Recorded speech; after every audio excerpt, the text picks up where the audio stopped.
Oh, come on now. Why would we do that? Don't do it again.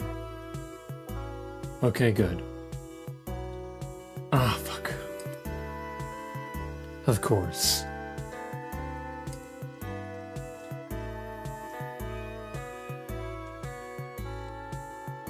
We'll try it again.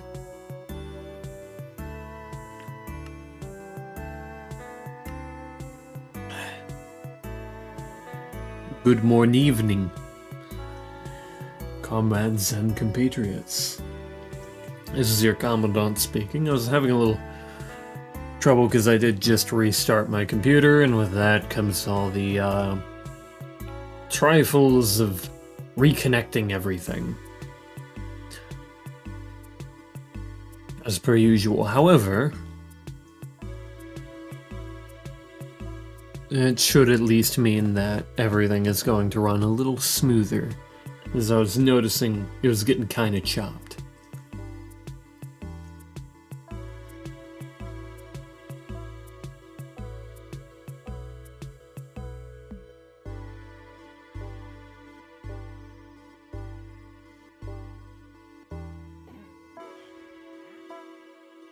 Oh, I forgot I was here.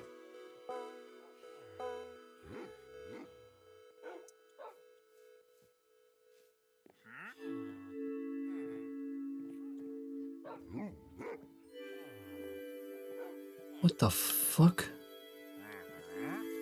Why is this one's bark so low? What? Am I missing something? What? Oh. I don't remember their bark being that low.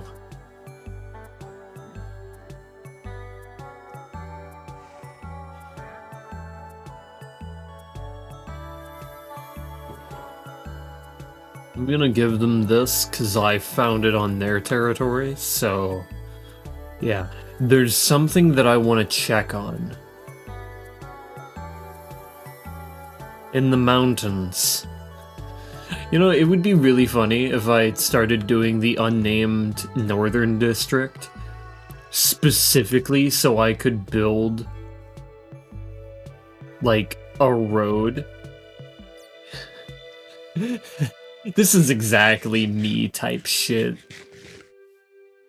This is precisely the kind of shit that I would pull.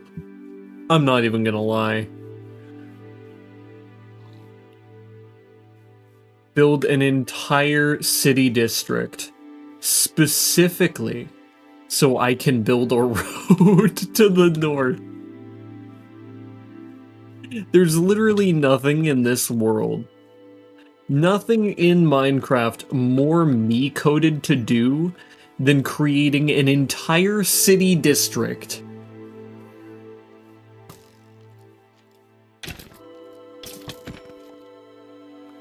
Oh goodness, I need to use the restroom. Then creating an entire city district, doing a bunch of different terraforming things and all that, all specifically so I could build a road to the north. I am certainly something, you know? Yes, there it is. You see...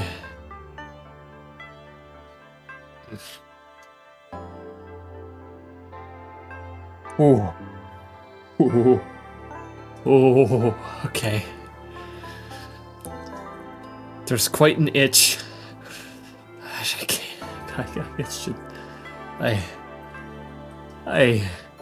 I can't do it. I should...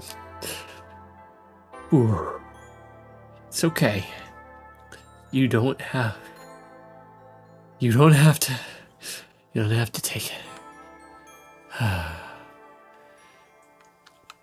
You see, I have competition now.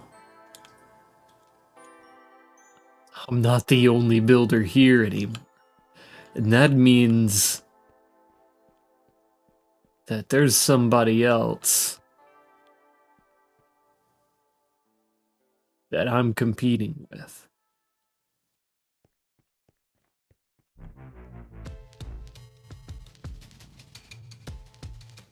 We got the Resident Evil 4 remake on PS4. Baller, I guess. But yeah, I might start doing the rest of the roads pretty soon. Like actually just mapping out the rest of the entirety of Nithias. I mean, that it seems like a project that's...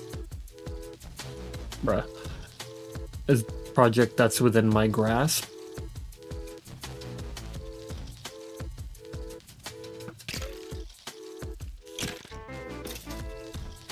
Get fucked.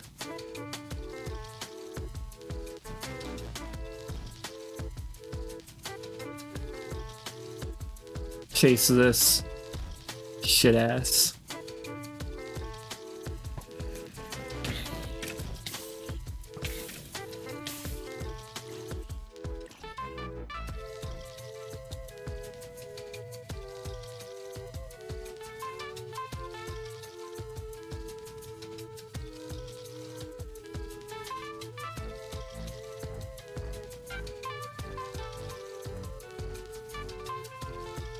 Finally switched your pair of headphones.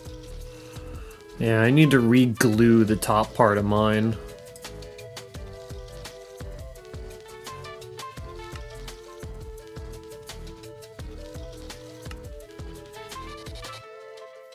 I was thinking my music, or not my music, but my game was a little quiet. Oh yeah, that's much more like it.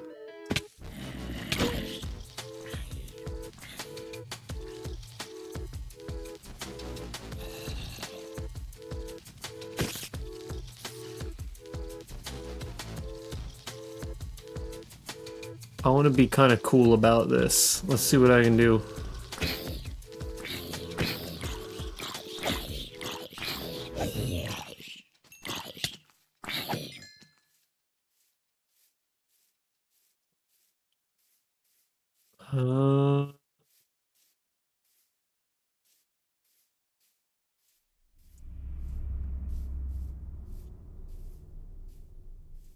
Instead of using AirPods, use Beats Solo Gen 4? Oh. In terms of, like, wireless stuff, I actually just use Soundcore. Bit more affordable option, and they're good earbuds. Not sponsored, by the way. Thought you might want to know. Oh, come on, what's up, little shit? What's up, little shit?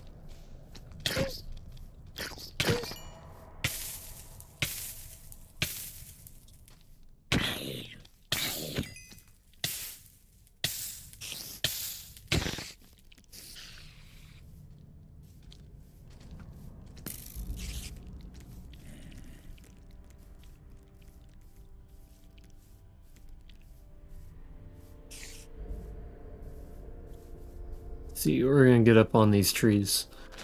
Yeah. See, AirPods are shit and they make you deaf after a while. All headphones do that. It's just a matter of the way that the user does it.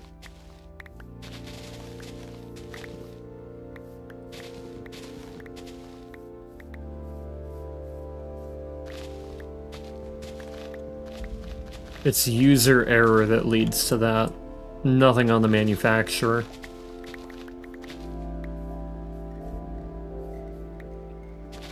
Now, what can be pinned on the manufacturer is not including software that warns you whenever you're listening at volumes that can endanger your hearing. However, that's also got nothing to do with the earbud manufacturer. That is entirely on the OS of the operators. That's entirely on the OS of the operator. Or the operator's device, I should say.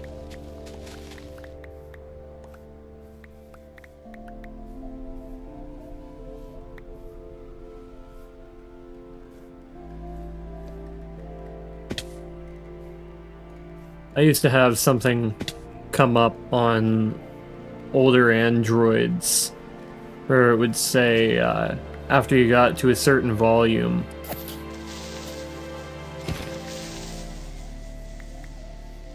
it would warn you, and it would say, listening to music at loud volumes or listening at loud volumes for long periods of time can damage your hearing.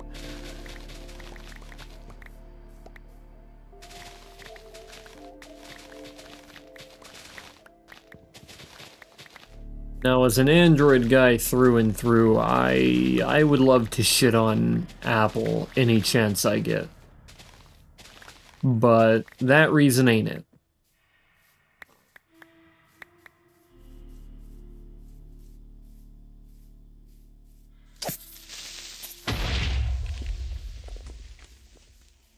Same? Yeah, so personally in terms of tech, I like to use Xiaomi tech. But that's a very, like, personalized thing. If you like the way that the Apple OS looks and functions, then you'll probably like Xiaomi phones. Even if you're an Apple guy yourself. Because it's got a similar UI thing going on, but it has its own perks and benefits. Just like Apple, because a phone is a phone. Yeah. For me, a phone is a tool. It's basically a portal of infinite wisdom and knowledge that you can just have on a rectangle in your pocket. And that's something that's very powerful. And with it, like all tools, it's completely and totally user dependent. Depending on what you need and what you use a phone for is what should decide whether or not you use an Apple phone, a Samsung phone, a Xiaomi phone, Huawei, Oppo, anything like that is completely user dependent. What is your use case? What is it that you do on a phone?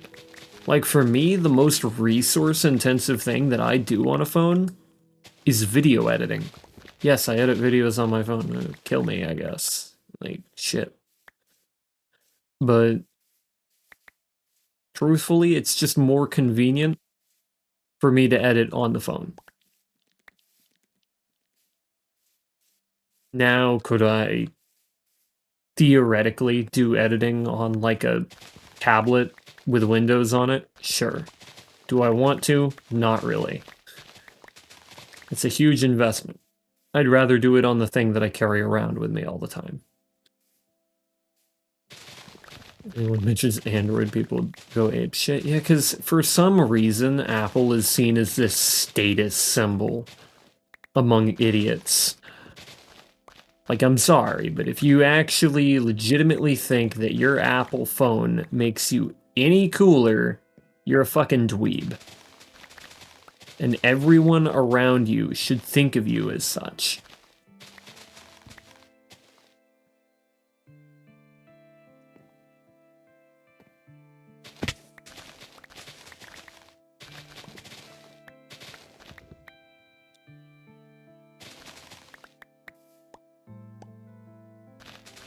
And yes, I just pulled out dweeb as an insult. Welcome back to 2007.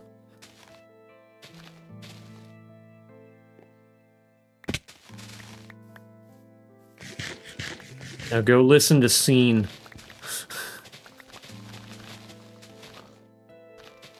Like the way you think, because honestly, a phone is a phone, what's the difference?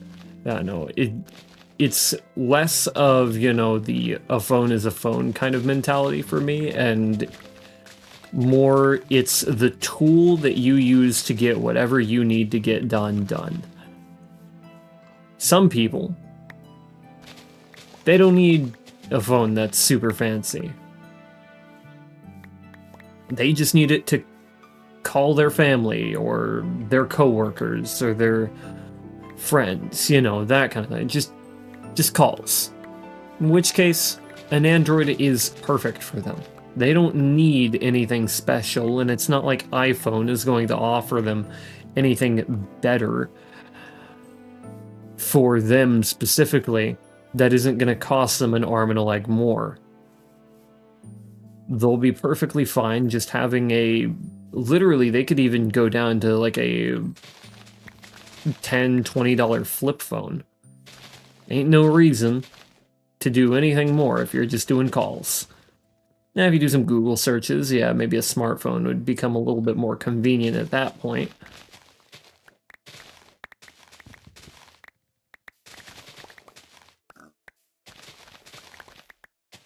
And, you know, multimedia, all that kind of stuff. Yeah, sure, smartphone. That makes sense. For me, I use mid-rangers, which means that Android is what's going to be best for me. Because iPhone offers overpriced mid-rangers.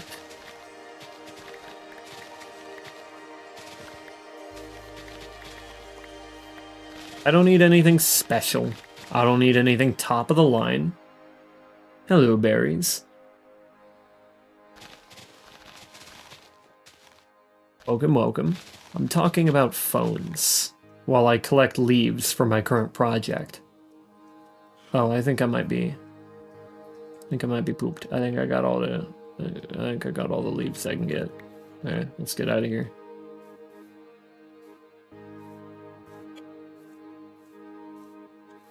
But yeah, but personally, I don't need anything insane. Now, something of a higher quality would be useful to me, considering it would help me get my editing done quicker, but considering editing is something I don't always constantly do, and the speed at which that I do editing is fine, it's not really a necessity for me. And Xiaomi offers better mid-range phones for prices that are very good. So that is why I use a Xiaomi phone. Leaves yum nom nom. What are you, a Bronchiosaurus? Or Brontosaurus, not Bronchiosaurus. Sorry about that.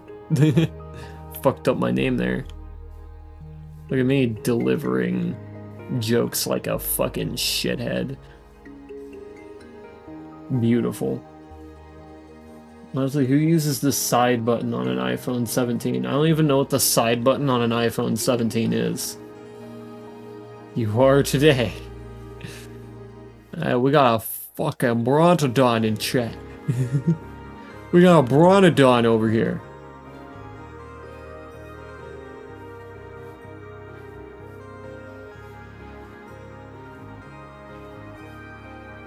Actually, shit's pointless. Well, I mean, I'd need to know what it does first. I've got no idea. I don't really pay attention to iPhone because I know I don't really need one. Like, I have an iPhone 12 mini, but that is for a use case. It's an expensive-ass webcam at this point. Has it moved from its position on my desk? Not in about a year. Do love the greens. Yeah. I was playing the herbivore path on Spore.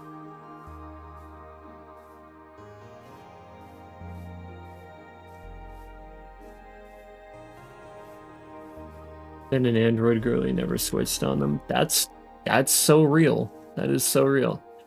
I have used Androids my whole life. I have an iPhone, but that's because VTubing basically requires me to have it.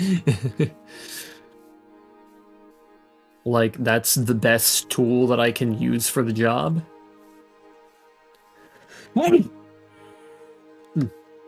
Excuse me. You see, I have a photophobic sneeze reflex, and upon climbing this hill and being faced with the sunlight, I just immediately sneezed. Uncontrollably so.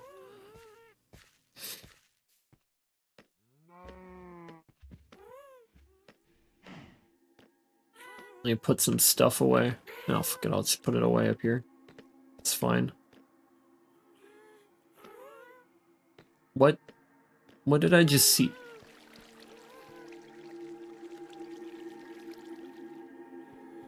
Some schizophrenia shit right there. I thought I saw something.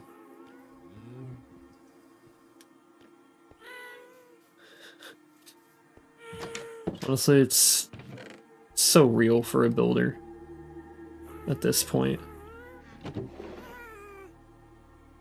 Oh wait, this is wrong leaves. Also the wrong leaves. I should check before I start stuffing shit in here.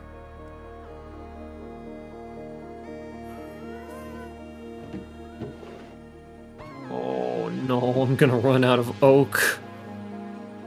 Wait, no I won't. I'll be fine. Open your camera or setting or contacts. I can see the purpose of it if you frequently take photos, but it wouldn't be very helpful for me specifically.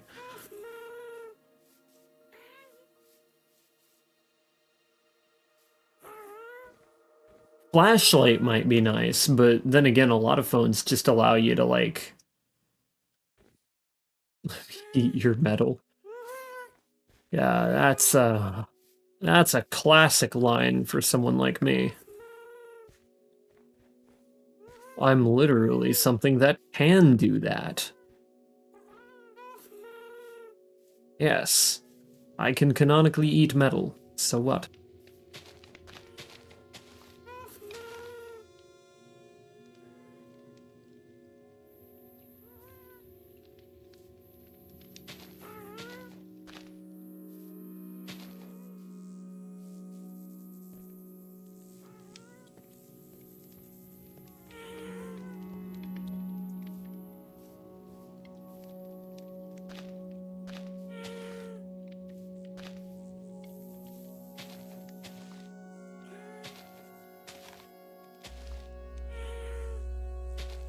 I went to Barnes & Noble today, and I'll just outright admit it, I was looking for yandere manga. Like, I have an unsatiable hunger for that character archetype. You have no idea.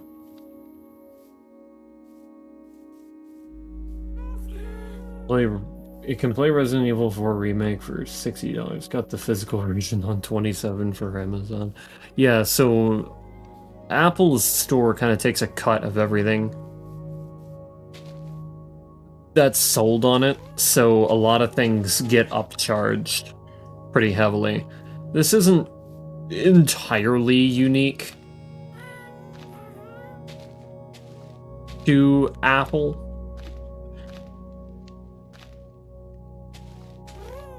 Like, Google obviously does it too, but it's a lot less of a cut in terms of what Google takes, as opposed to what Apple takes. And that's why a lot of things are more expensive on Apple stores. That's like the first thing that turned me against them too.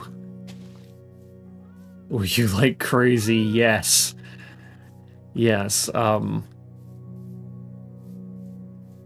That's the funny thing. You get a character in there that does some of that freaky shit, and I'm there. Like that. Whenever Me-Side blew up, I went in there quick. I jumped up on that trend with zero shame.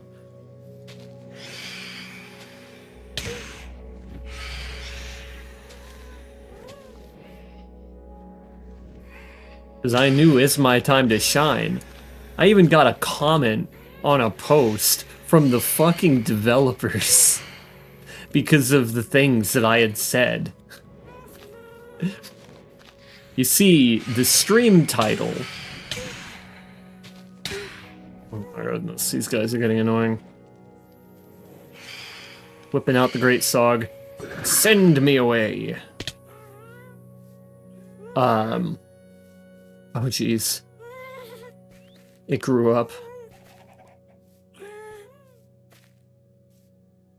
But yeah, the stream title for the Me-Side stream, at least some of the first ones, or rather the first one, was Can She Match My Freak? And the developer, seeing this, responded to the post on Blue Sky about it with what? And I think a laughing emoji afterwards. Truly one of the funniest things to happen in my VTubing career. Jesus. And eventually I left a review on the game that said, she can in fact match my freak. I'm hoping the developer saw that one. Because it would make for some absolute peak humor if they did. They saw that and went, I know who did that. I remember seeing somebody on the internet who had that in the title of their stream. I remember that guy. That guy's insane.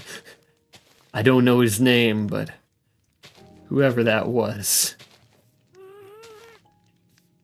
he's one crazy motherfucker.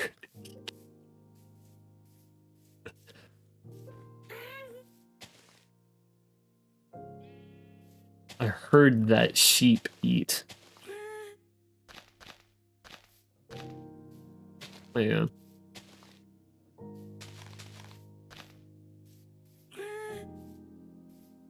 Yeah. Unfortunately, my search for Yandere manga was unsuccessful. But maybe I can find some on a website somewhere to buy and read in public. Just trying to see if I can't inspire anyone.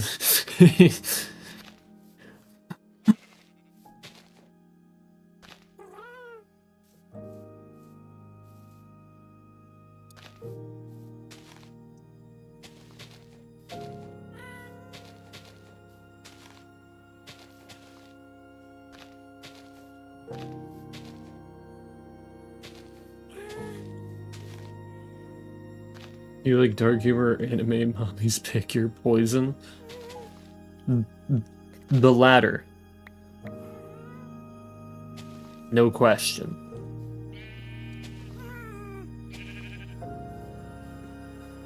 Make sure you give them a knife first, though.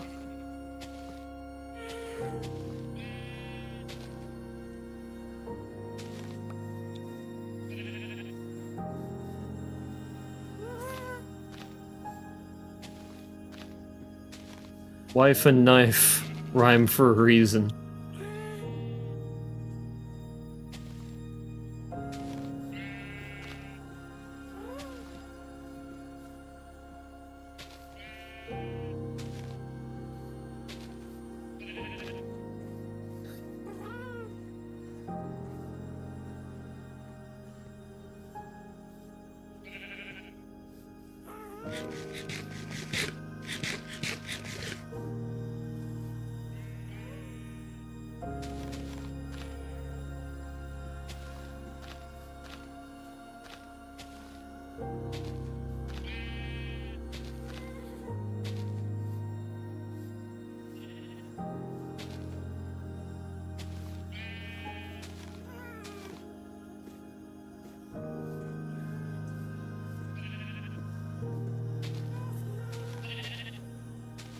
Why is...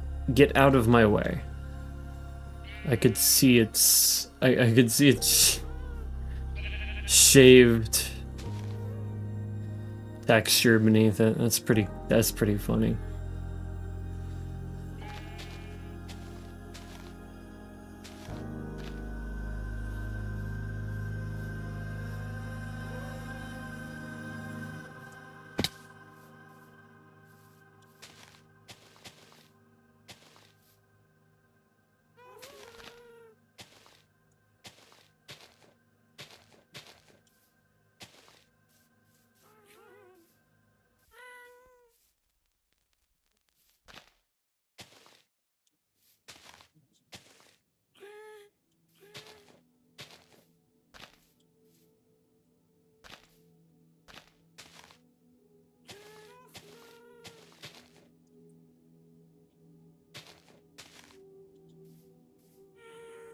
Now, if you all got any recommendations, I kind of hunger, you know.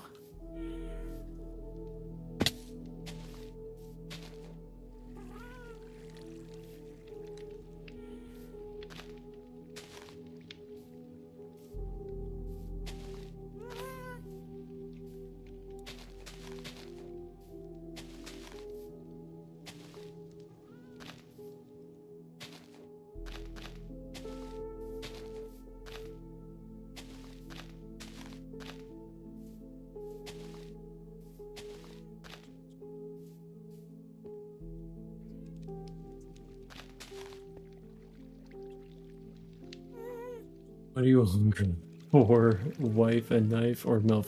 Easily the first one. Have you seen the interests that I take?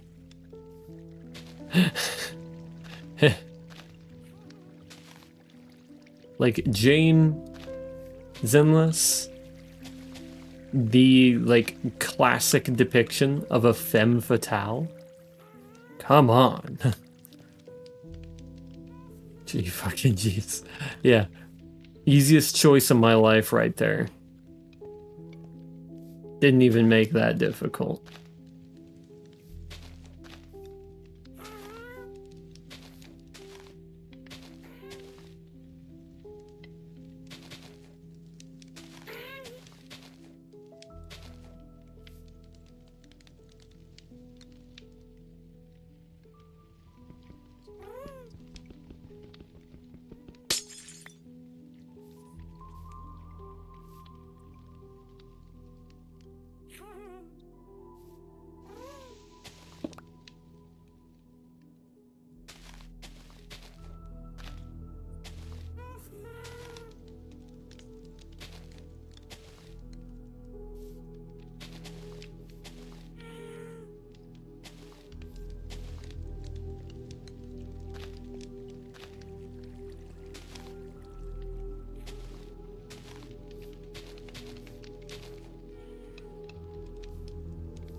Much money in Resident Evil. It's not funny on you're on chapter 2.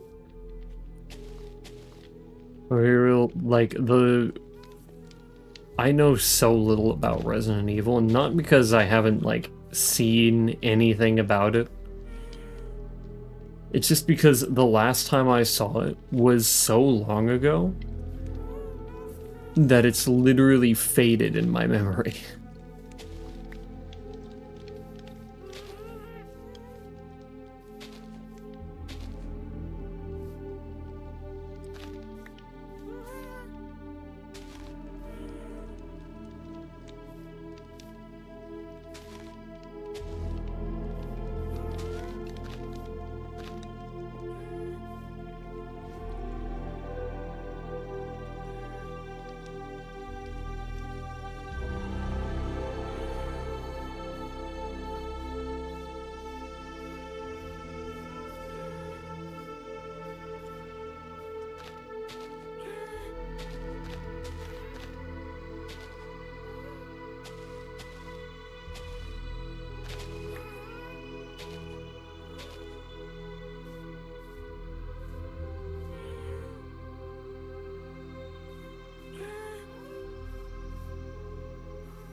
You like the merchant?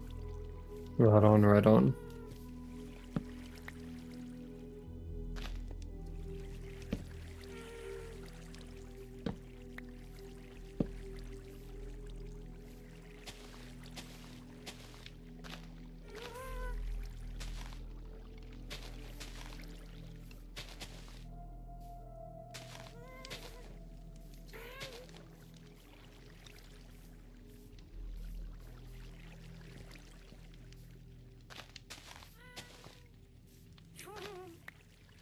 I want to try to avoid that if possible.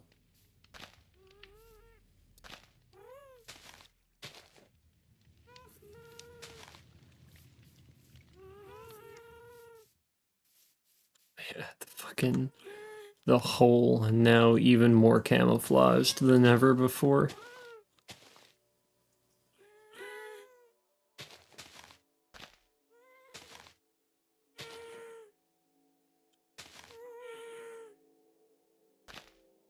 And now it's in a bush.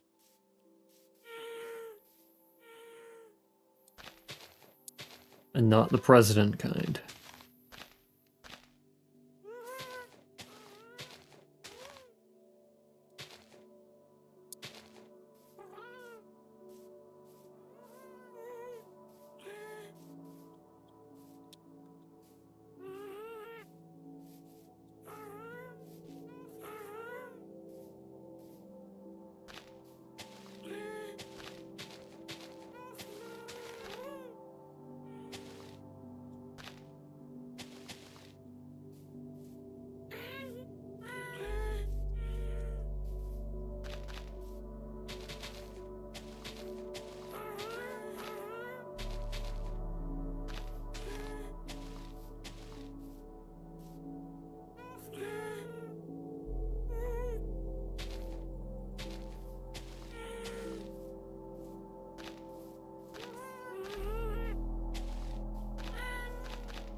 Yeah, it is getting pretty difficult to navigate, and that's good. I want it to be, you know, not a clean navigation for the most part. I don't want big fields.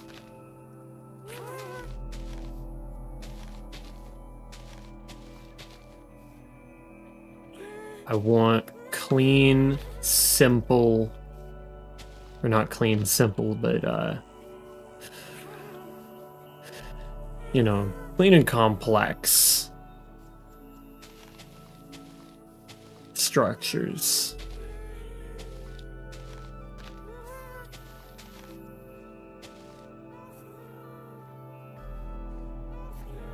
Something that ain't easy to navigate. Now, where it's snowy, I do kind of want a little less vegetation, because that's just kind of... It just kind of checks out for it. Up here by the water is where I wanted the most vegetation. I think that's working out pretty well. I see if there's anywhere else I want to put a bush. Might start, you know, grabbing some rock materials and making little rock formations. But I think I'm pretty solid at this point. Get it? Rock solid. Somebody's gonna kill me for that joke.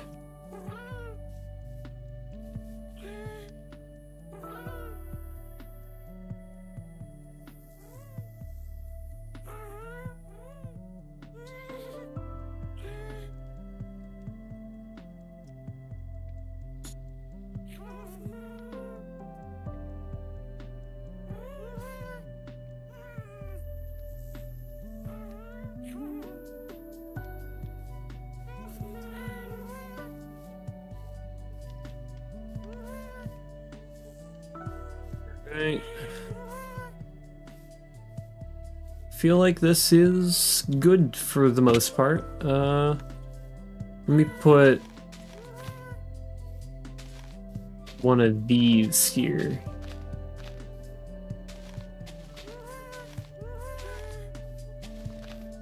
Clean and simple.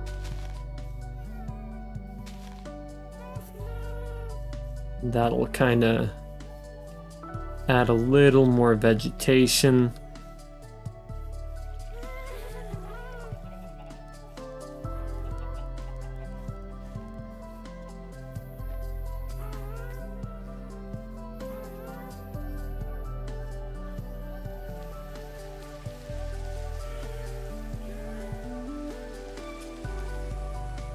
Okay.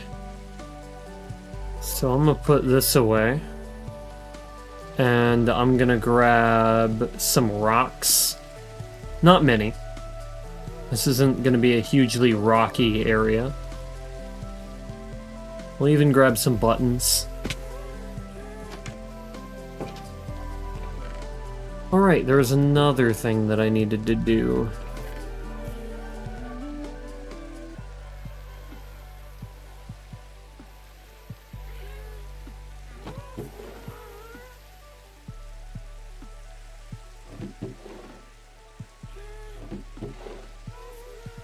Oh. Oh well.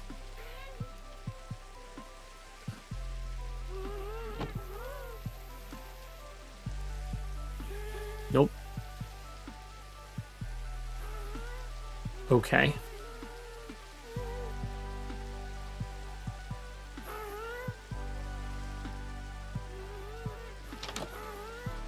I wanted to go around these paths.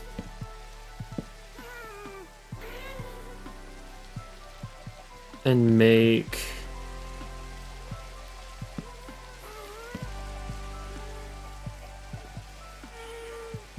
steps.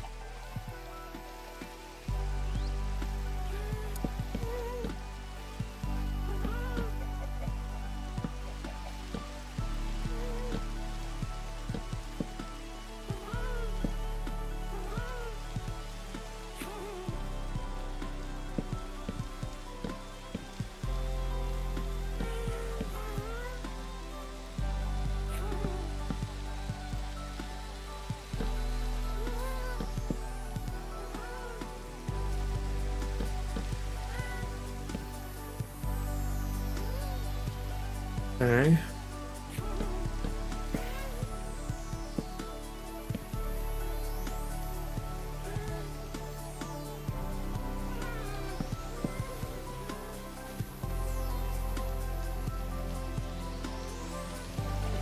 Let's check around here to see if there's any... No, no variation in the trails here.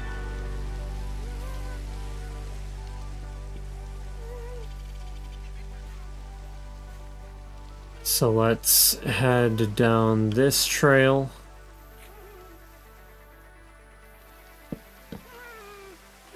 It leads into here.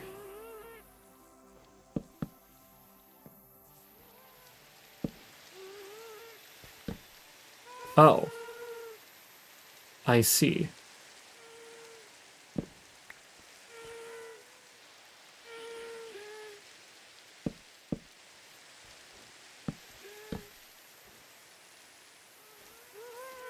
Okay. Head up this way. Okay, good.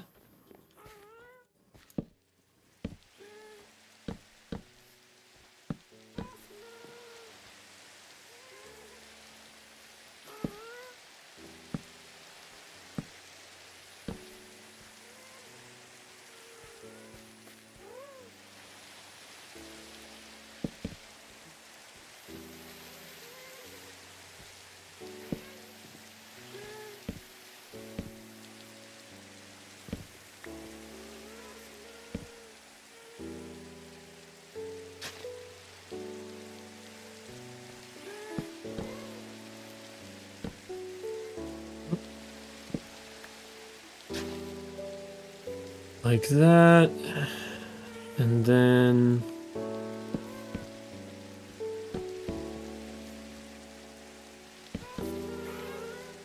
like that. And like that. Okay. Is that all of our paths?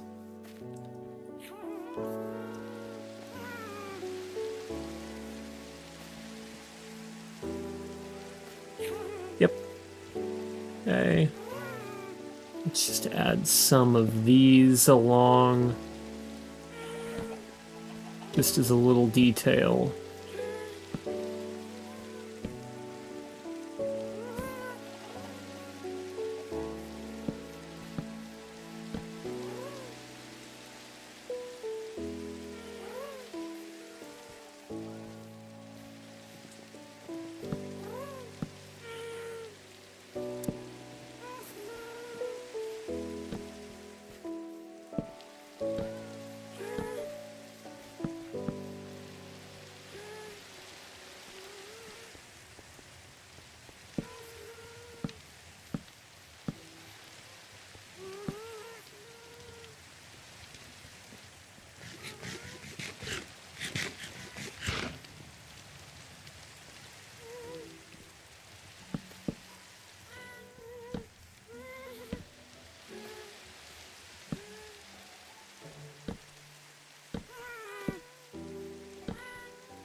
Yeah, we're almost... I think we're almost done with that little step.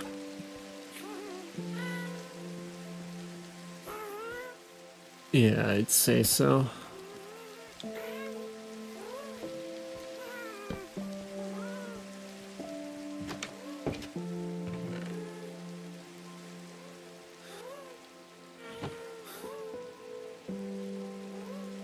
Oh, it's just stone. Got it.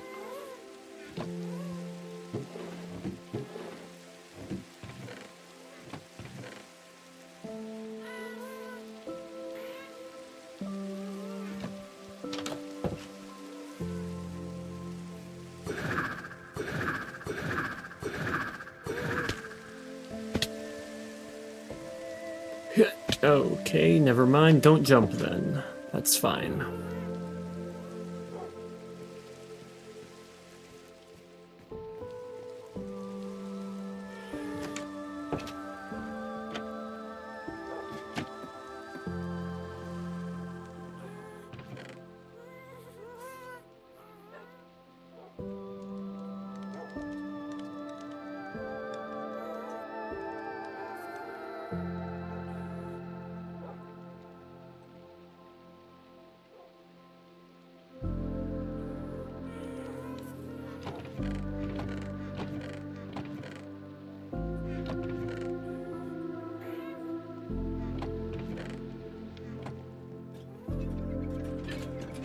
I need some cobblestone. And just some regular stone will do fine.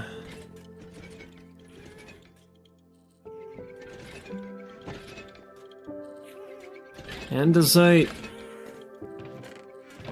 Which one's the andesite chest again? It's in here, yeah. Just make little rocks around.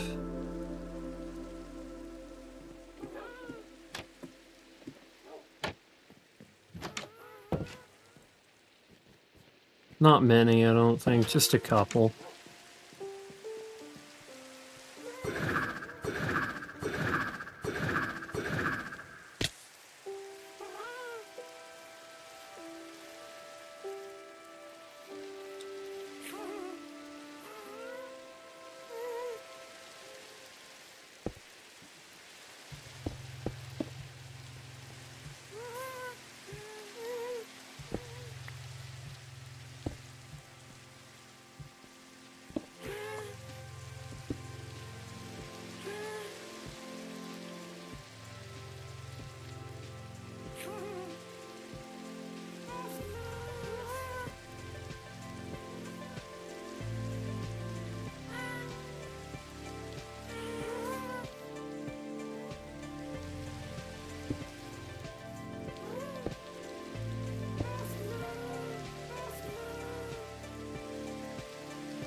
We're gonna make one right here as well.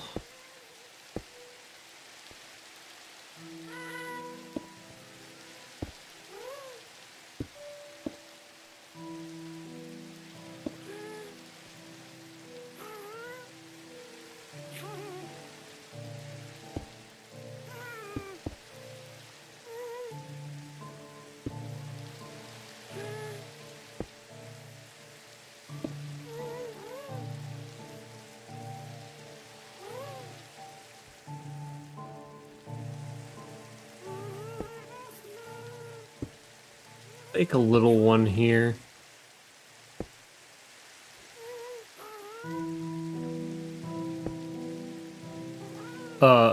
That looks kind of funny.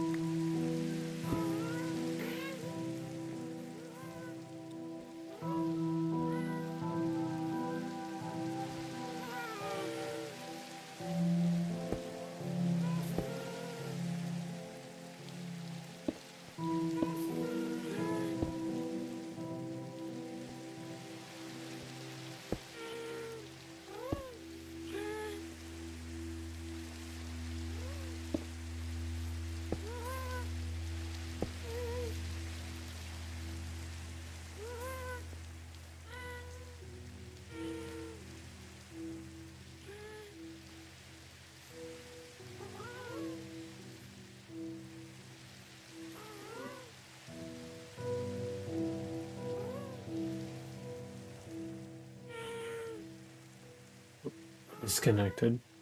Why? What? Oh boy.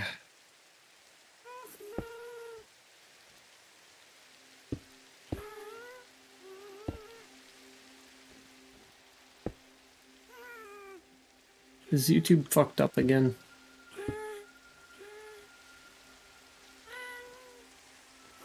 I think YouTube might be fucked up again.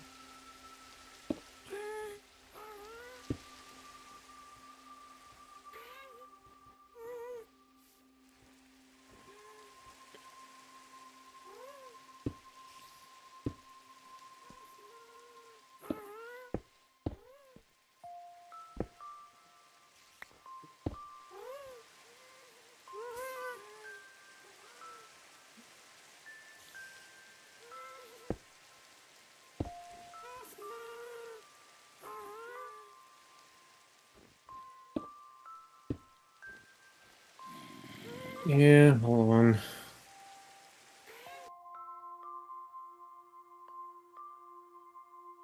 I'm gonna figure that out after I go to the bathroom.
You can't stop me. Nothing can stop me.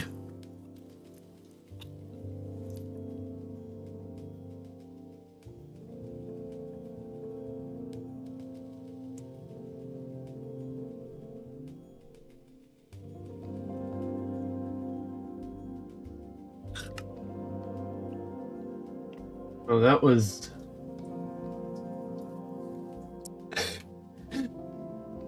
That was a whole thing, huh?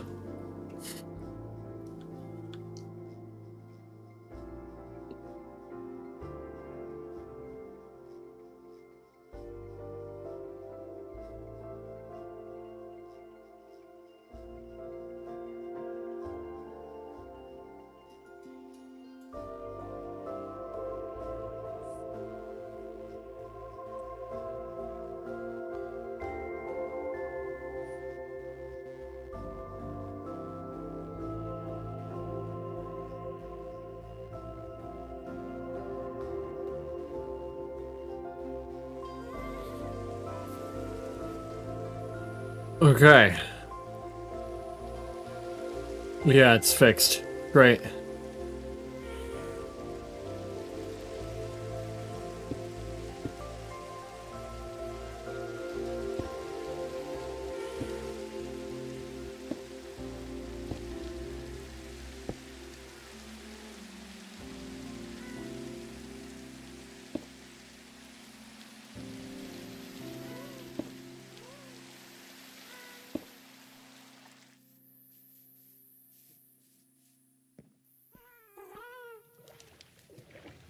Okay.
Vanilla, welcome, welcome.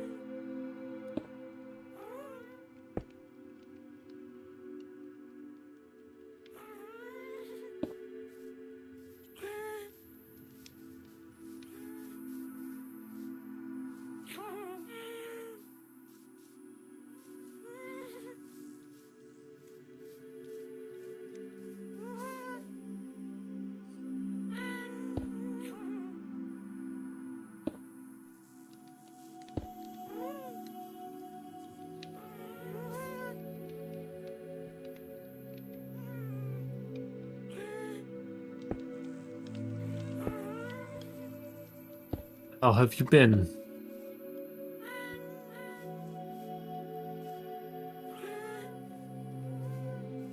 I am locked in right now.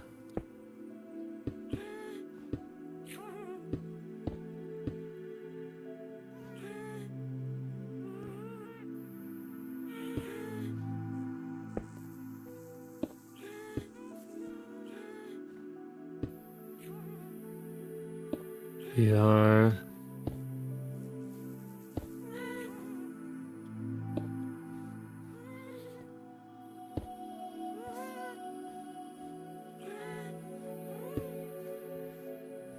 Big old rock back there. And another rock there.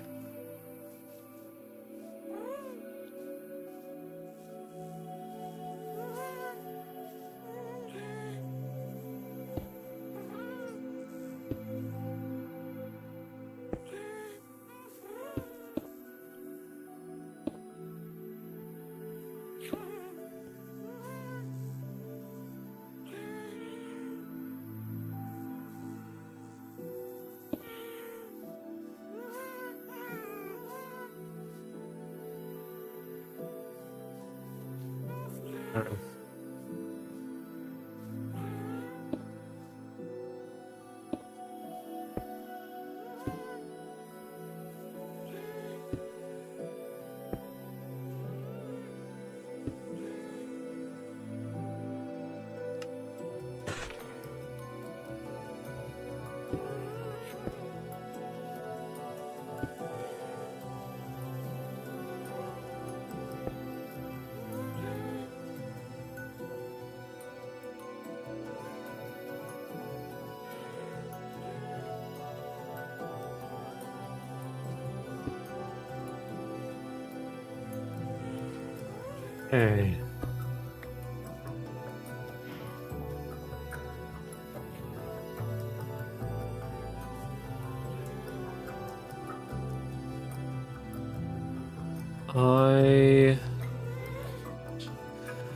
Next step, just gotta add some flowers and bushes.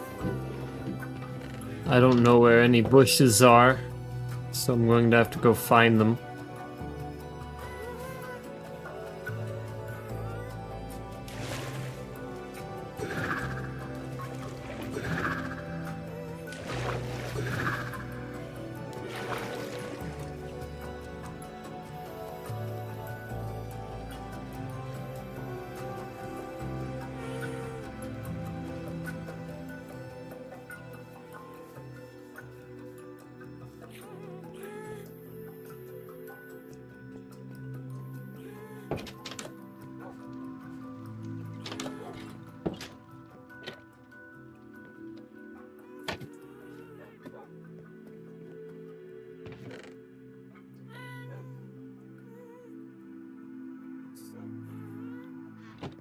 Right, it's gonna be over here.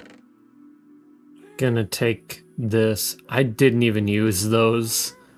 I should have. But I kind of failed to.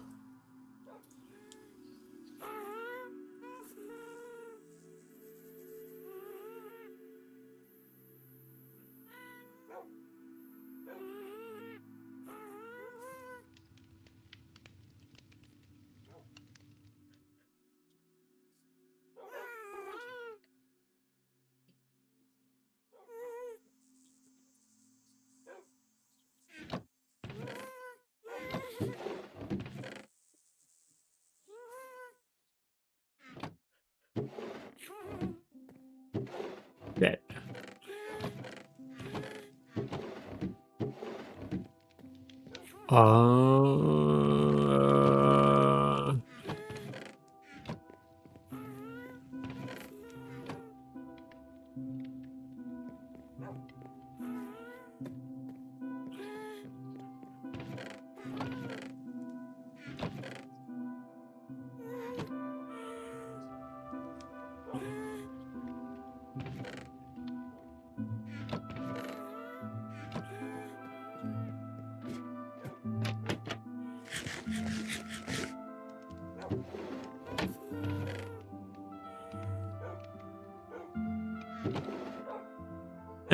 There we go.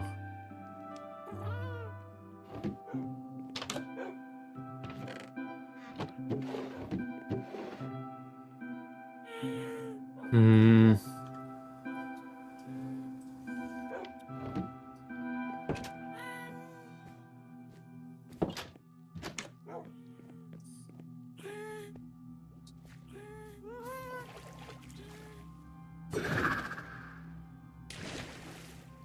Meow.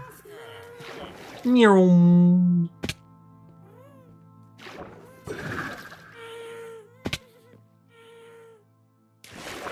Meow.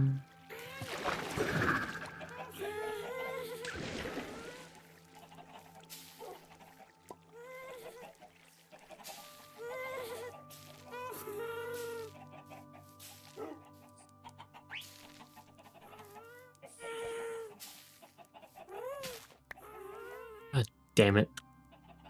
Did it again.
Yep, I need much more than I thought I did for that.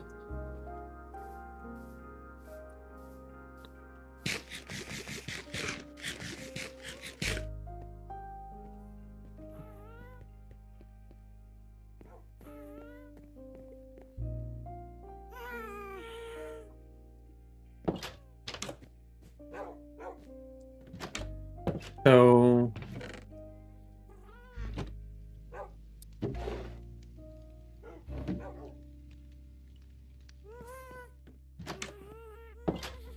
more about meal.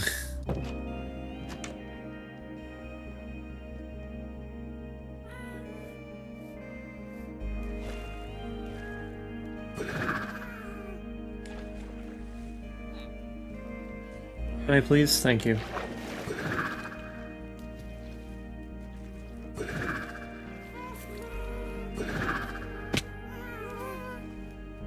Stop it. Stop it, you fiends.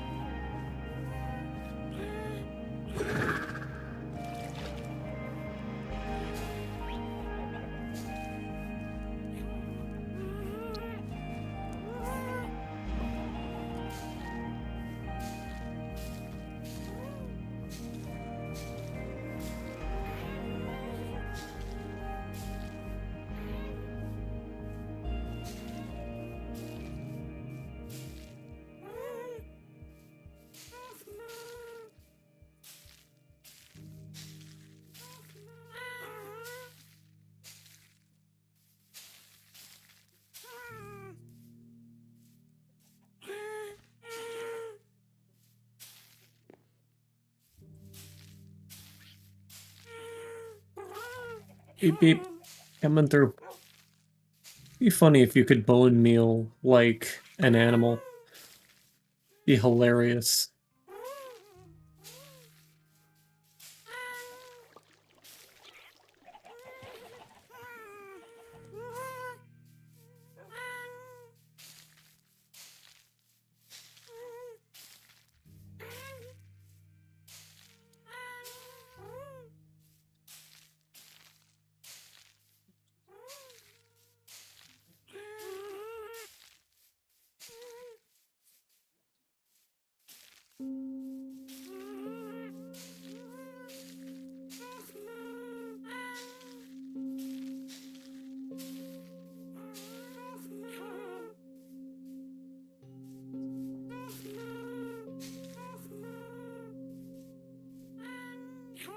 Oh, come on.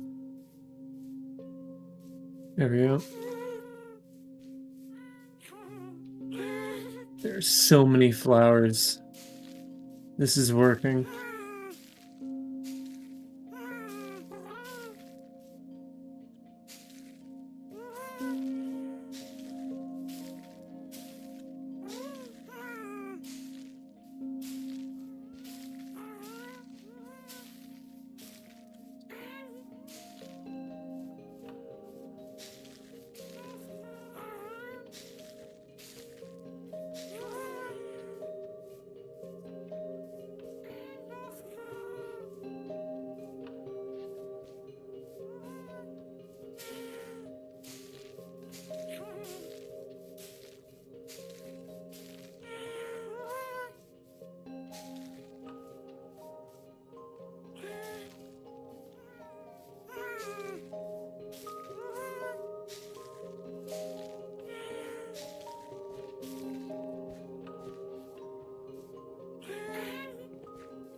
Yep.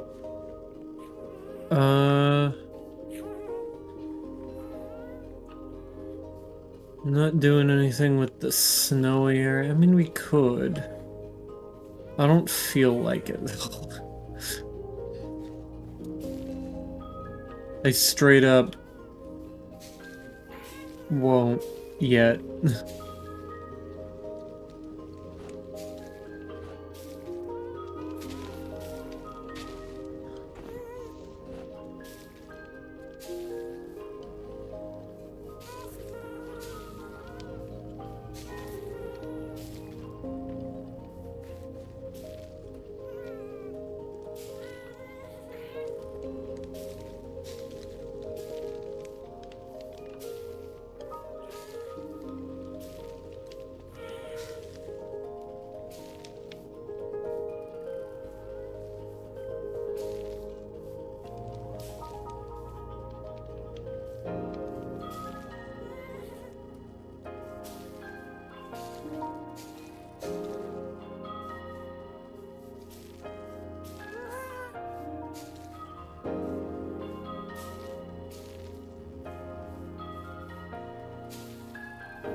Am I gonna run out?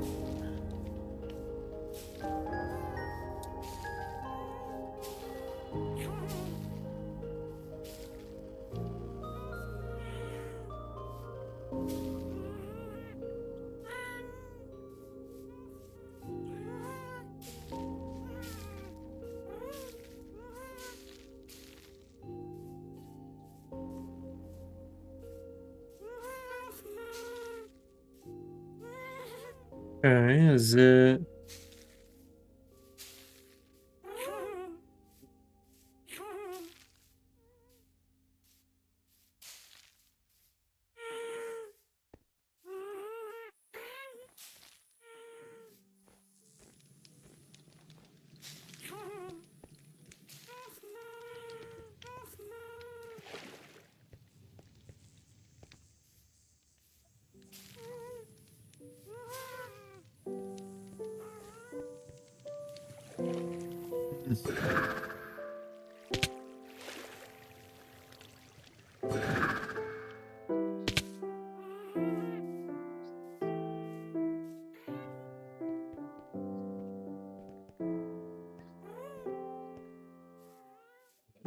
I need so much just to get all of that done.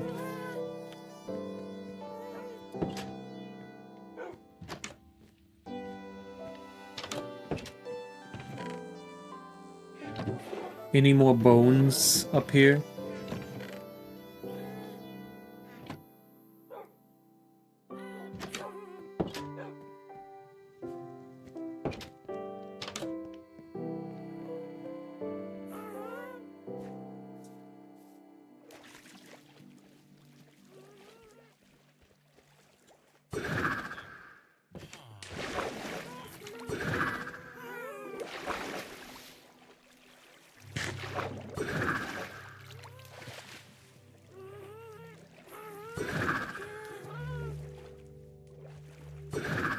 Up.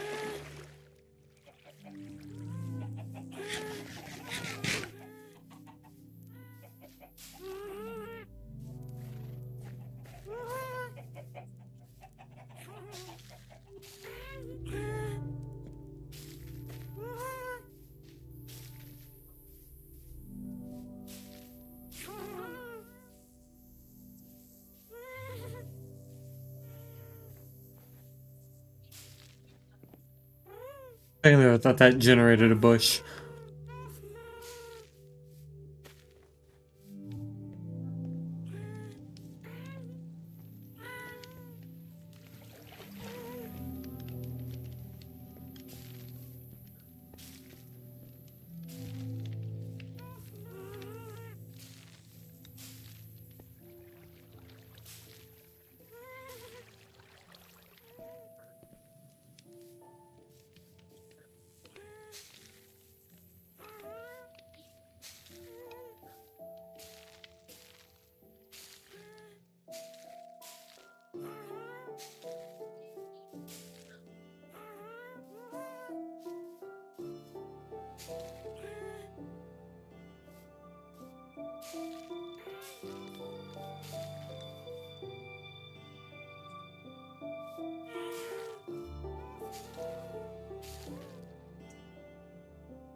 Yeah, this is mainly to contribute to an overgrown feel,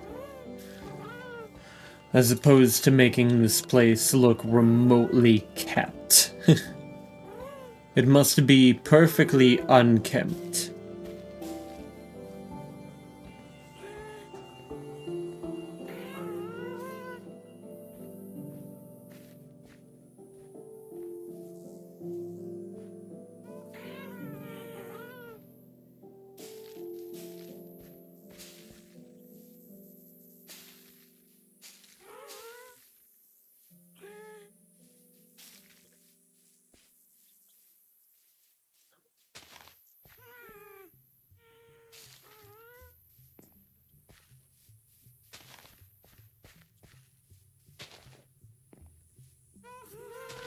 Break that.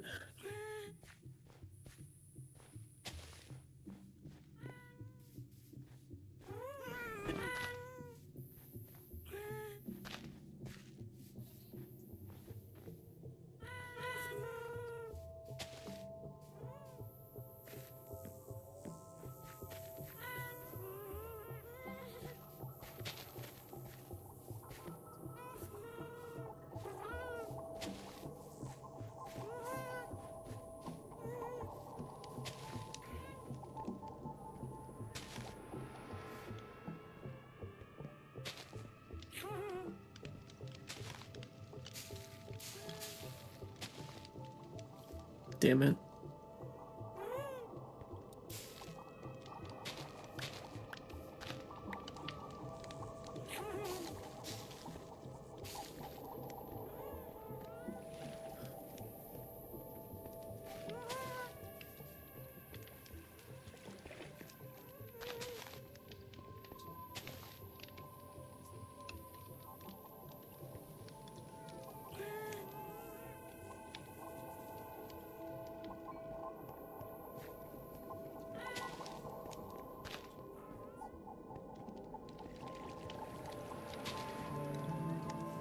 I mean, the bushes aren't even, like,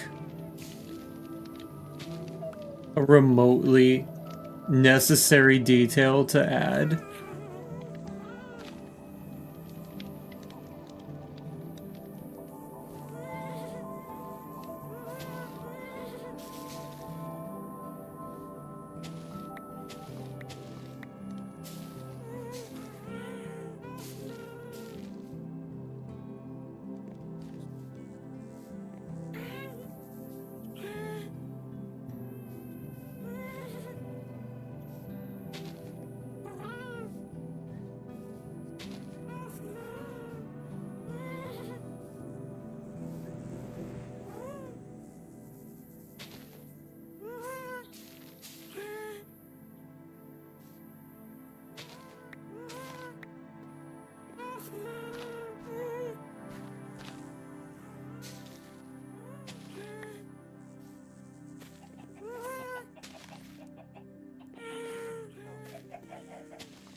Oh.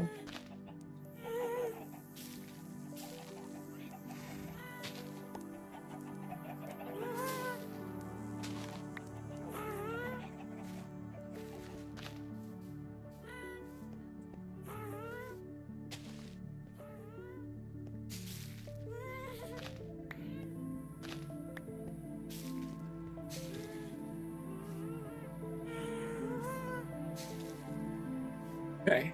It's done.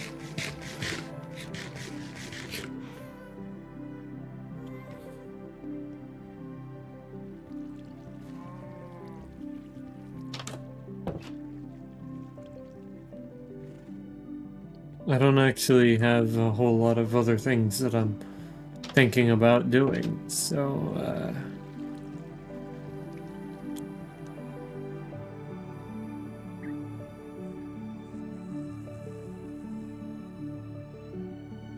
suppose I could start doing terraforming for the next area.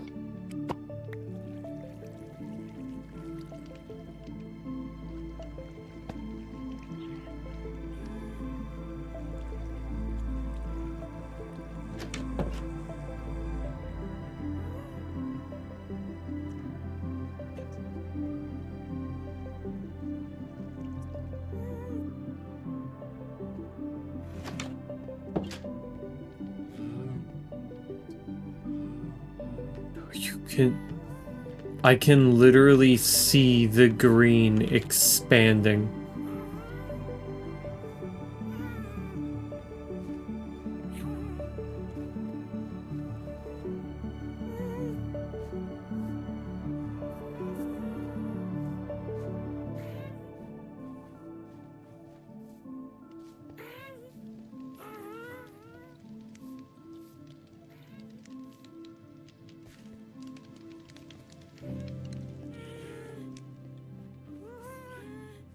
That is a finished product.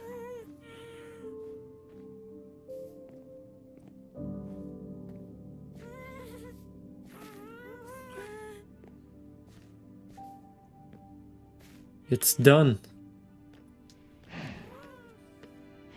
The journey is over.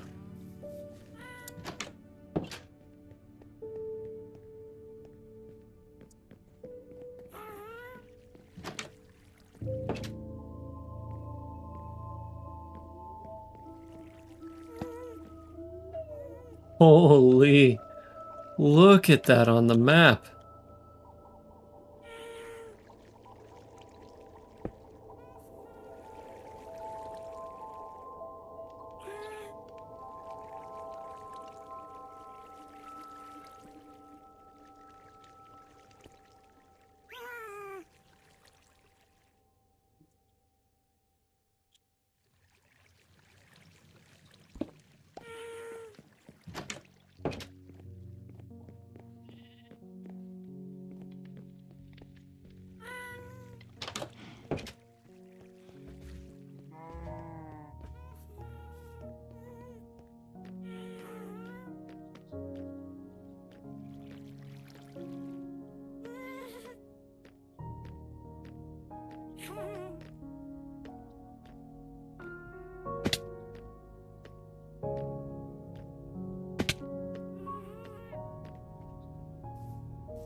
I'm kind of thinking.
I'm trying to think.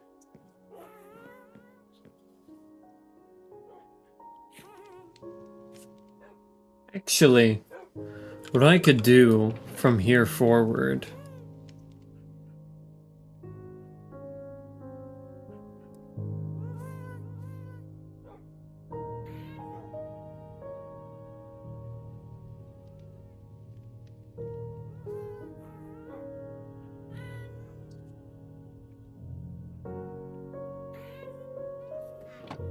There's some stuff I need to finish.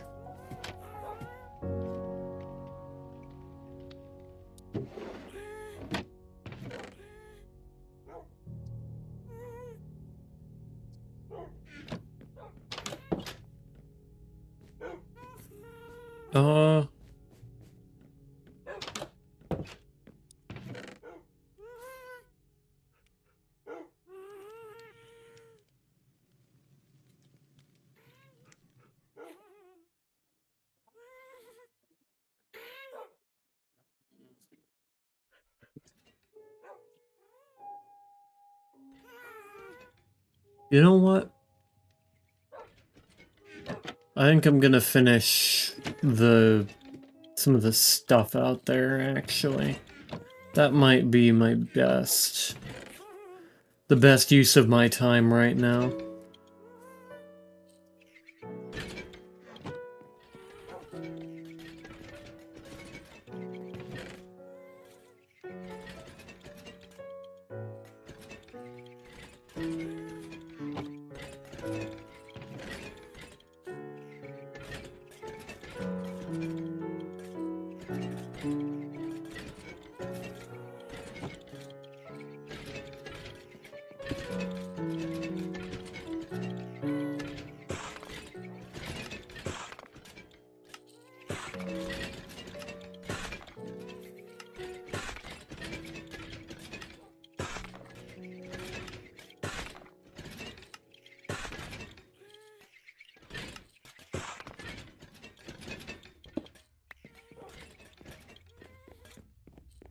I'm gonna use this around Nithias in order to indicate that they are approaching Nithias.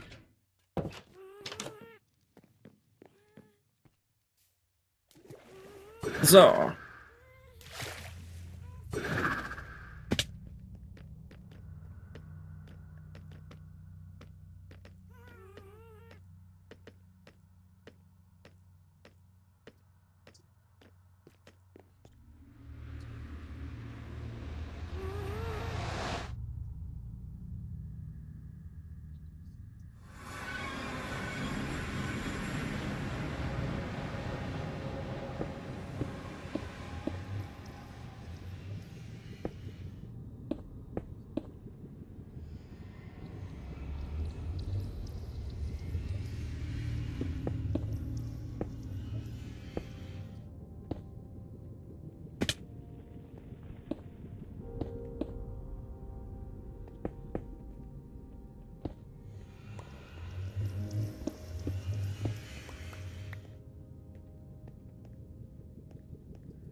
Alright. I don't know what all is properly made yet. I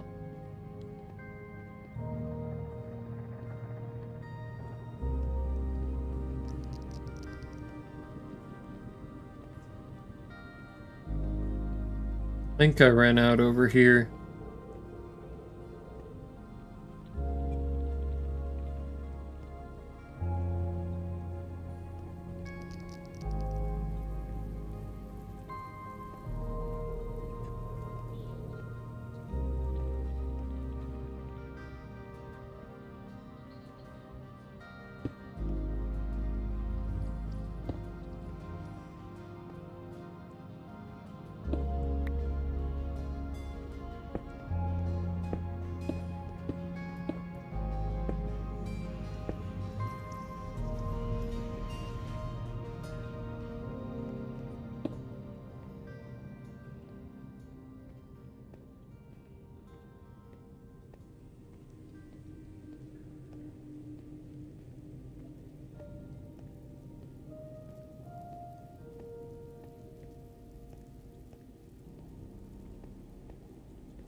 How long until it starts doing that?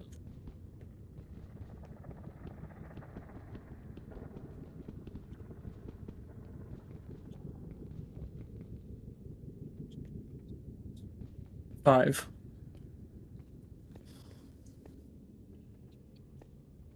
And then how many does it make after that? 3.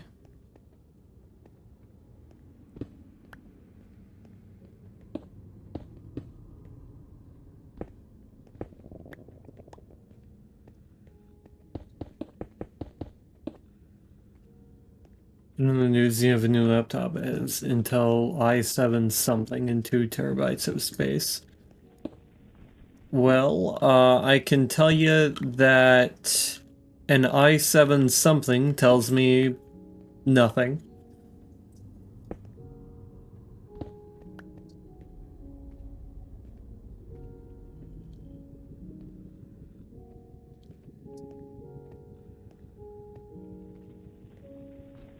The space is nice.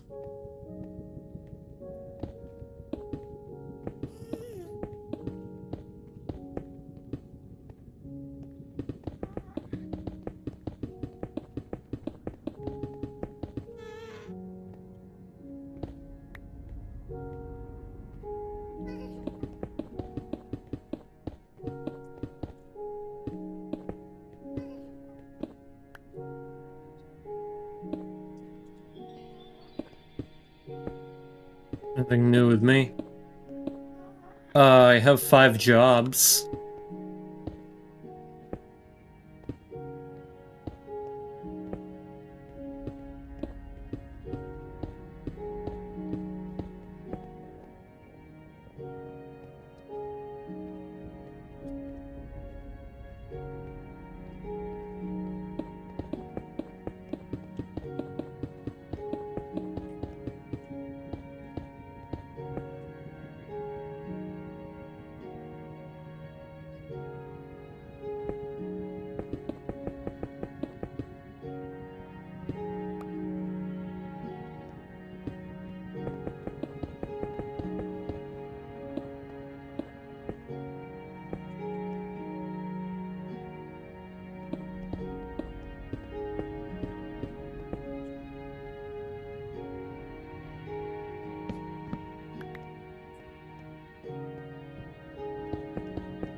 Mm.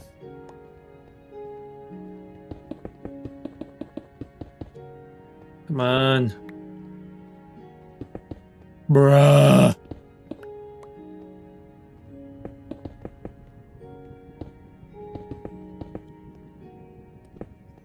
How did I do it last time? Bruh.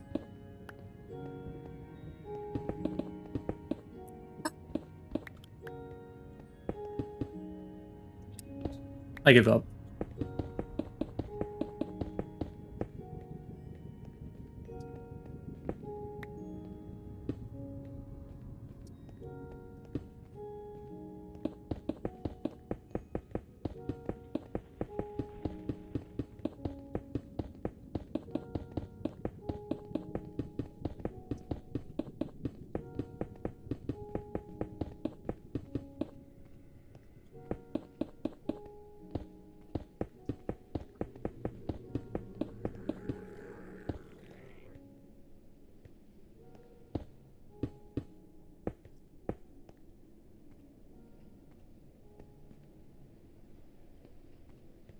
That's weird.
Lillian and her damn button.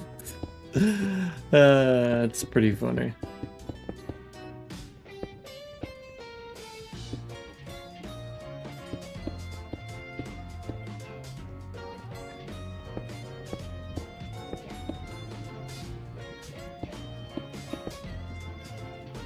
Bruh.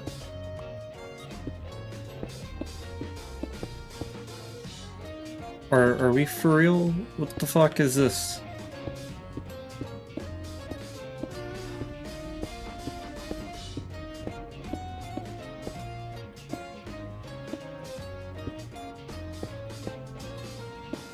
Bruh. Are we for real?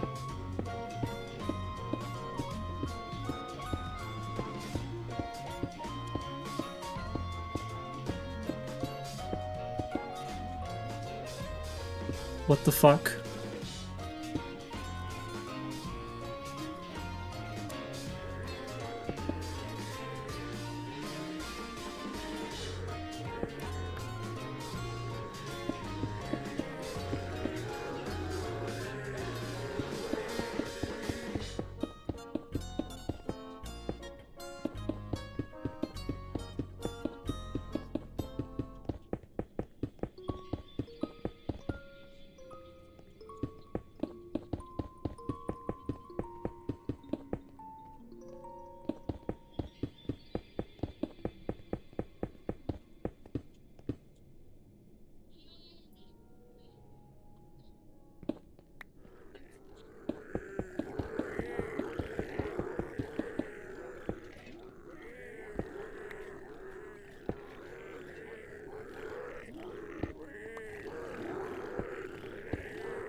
I get ready to put some side rails on this.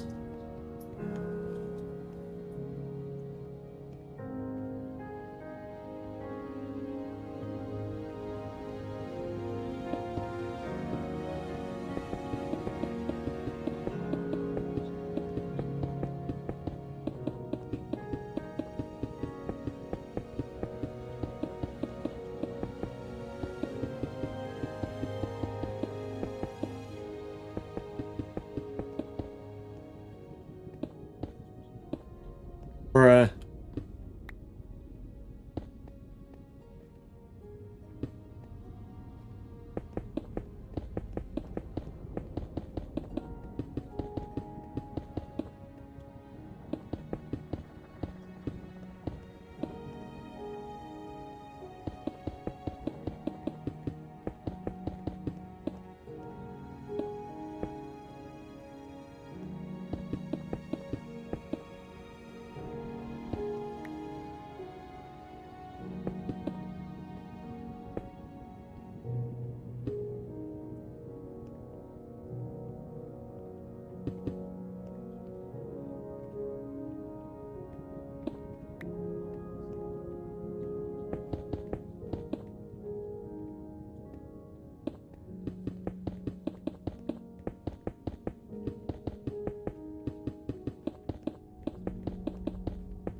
Okay.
Getting quicker at it.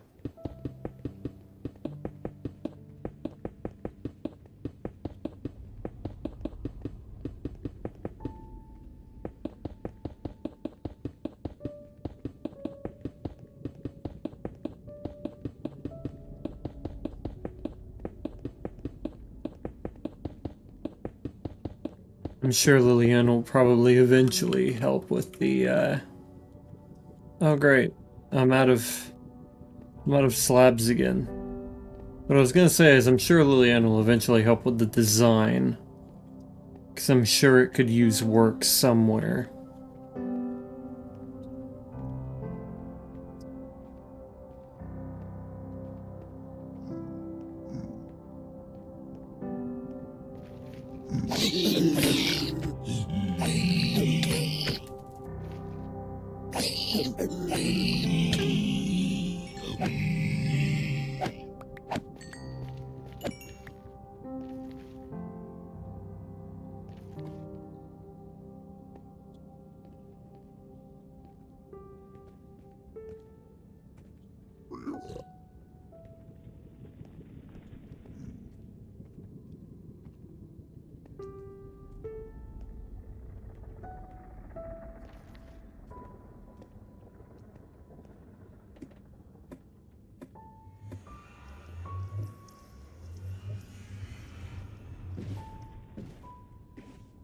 Okay.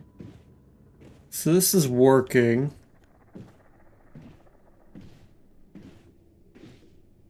The problem is if I go off track.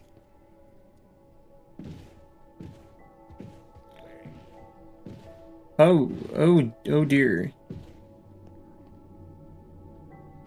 Quite the oversight there.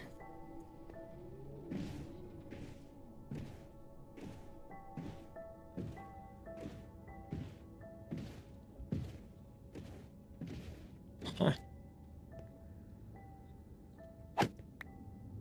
It would appear turning is interesting.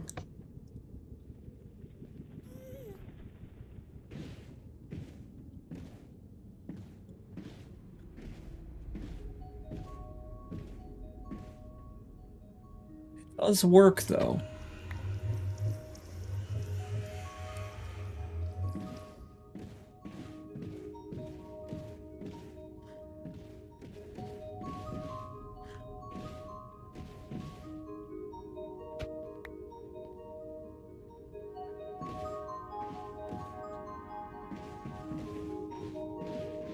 Ugh. Now this is the complicated one.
Yeah, I do eventually get thrown off of it. So that's my potential issue in building the diagonal.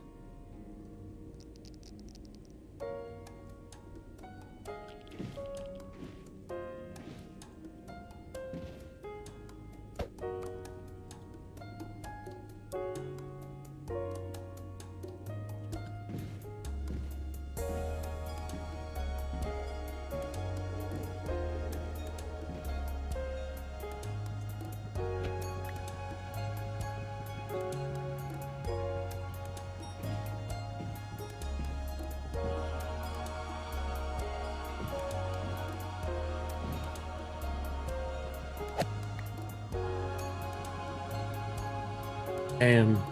I'm not even remotely close to the next, I'm not even remotely close to 4 hours as of right now.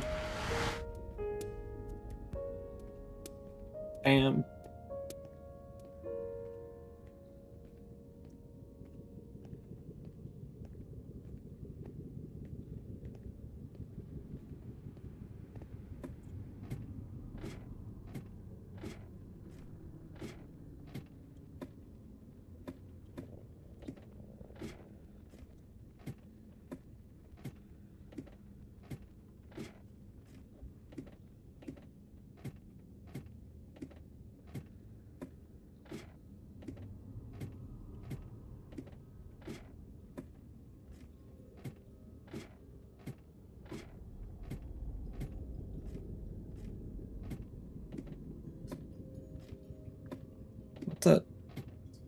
What the hell?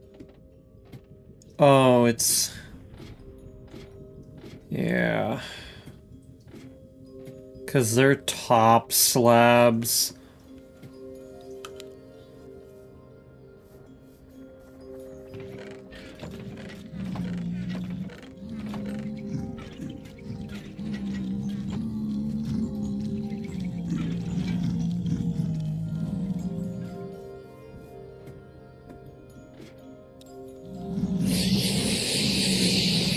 Oh boy. That'll be enough of that.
The fuck?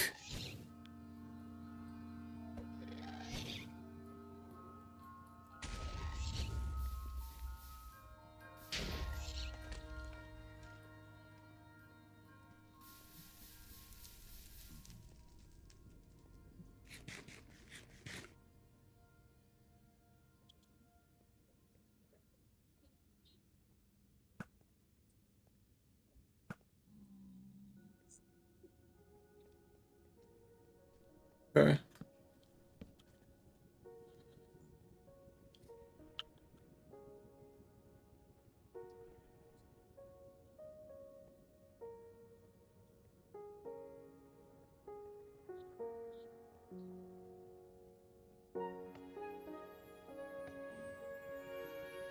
What? Oh, what the hell? Why is this offset?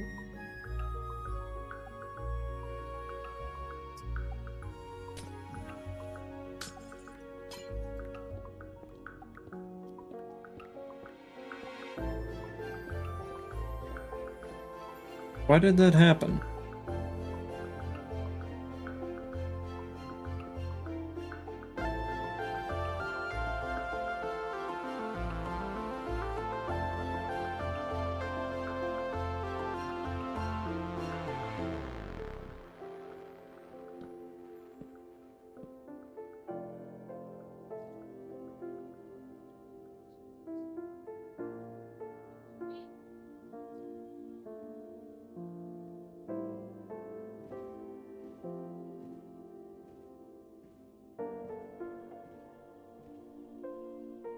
Oh. Okay.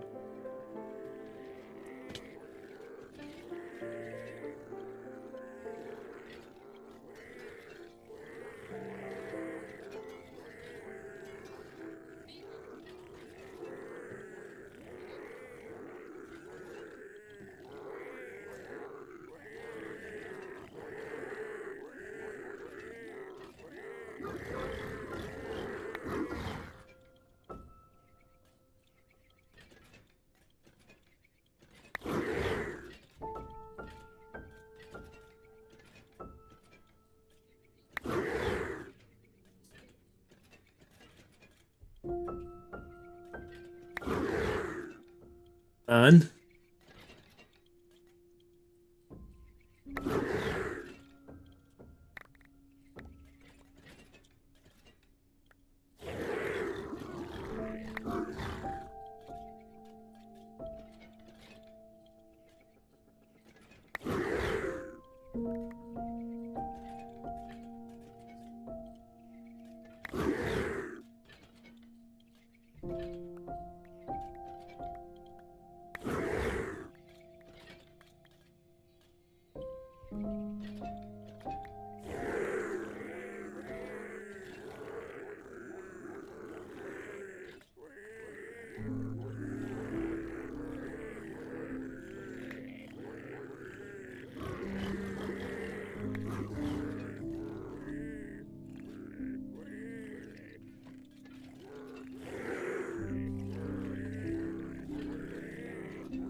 Damn, that's a lot of string. Got good black stone going on.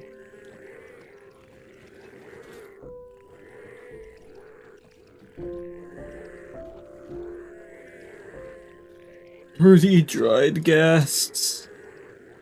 Damn, boy.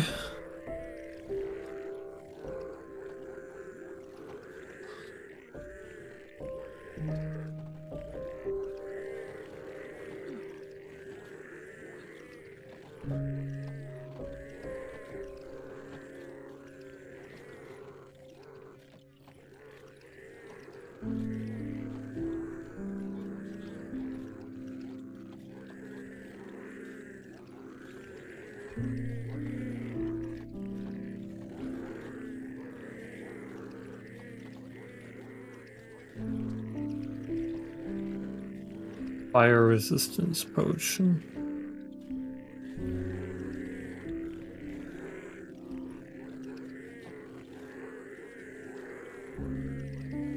Yeah, this isn't exactly sorting these ones out quite right.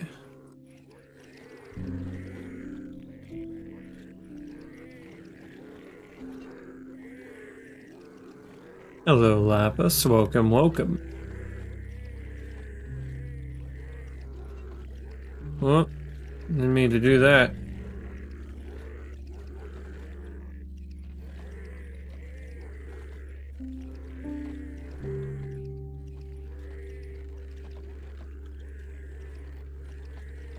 Good gravel. I don't know how nether bricks ended up in the misc chest. So many potions, my god. Yeah. This kind of happens. Let's see how many dried ghasts we have. Check this shit out. We have 30. 30 dried ghast.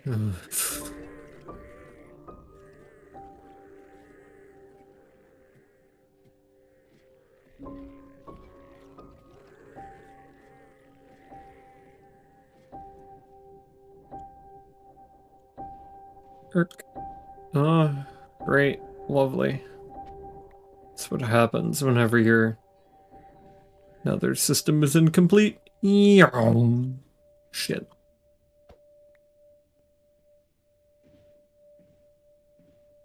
Dirty dried ghasts. If you're thirsty, they're thirsty.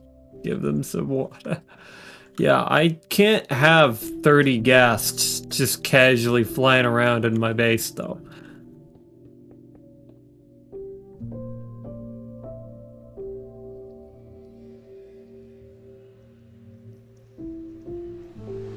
There's already so many of them. You know?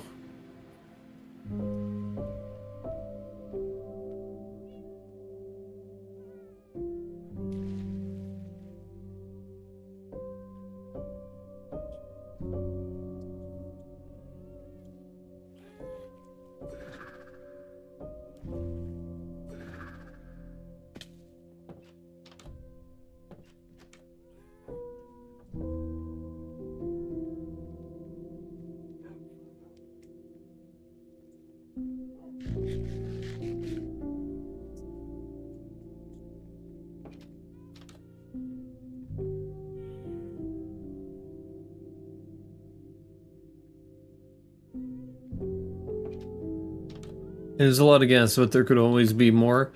Yeah, no, this place is already laggy enough. And you may think, oh, Caliburn, this isn't laggy at all. Well, the funny thing is I just restarted my computer, meaning this is a very fresh load. Now, please take into account that opening this forces all of these numbers to display and will tank my frame rate. I have a 4070 Super. This place is brutal on the frame rate. Anywhere else, I get like 160.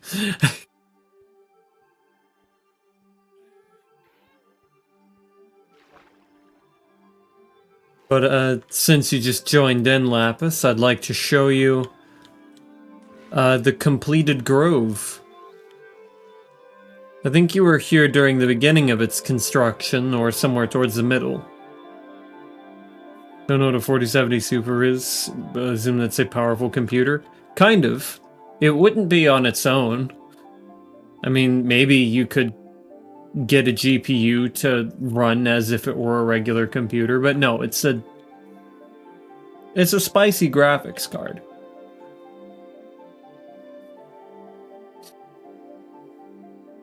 It's no 4090 or anything like that, but a 4070 Super is a pretty chunky graphics card. And a modern one at that.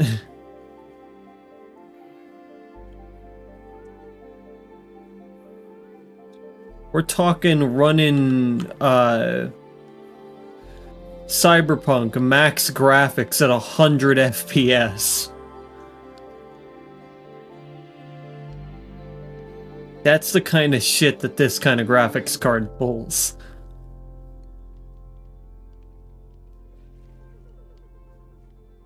This is something that shouldn't be dropping frames. Absolutely not. Yeah.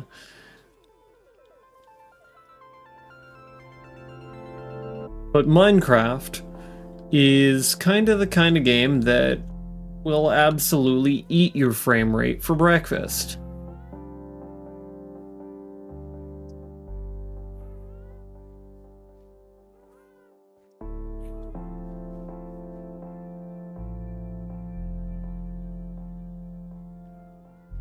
But yeah, this is the place.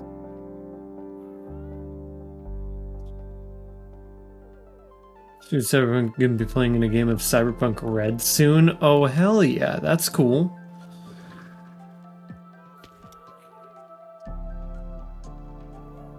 I'm still working on a D&D campaign for a couple fellow VTubers. Coming soon and such. Live in the grove that existed IRL, banger terraforming. Hell yeah. Thank you, thank you. Yeah, look at this.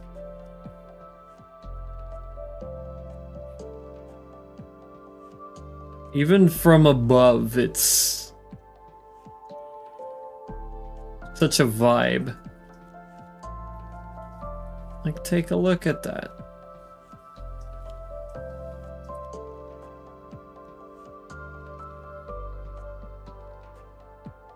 And pretty cool. Hell yeah.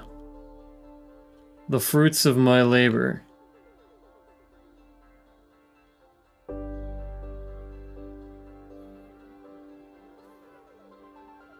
But yeah, there is a campaign I'm working on. If you'll give me a moment, I can actually display an image on the screen related to it.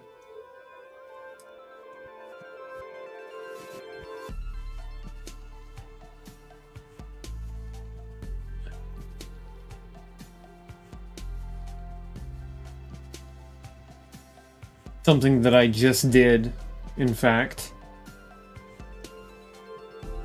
This here is a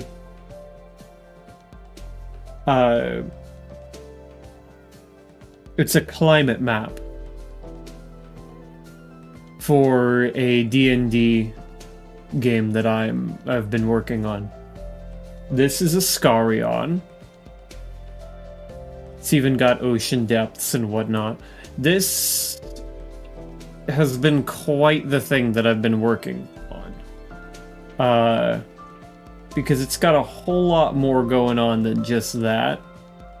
And I don't even think I can begin to explain to you how unbelievably obscene the work on it has been.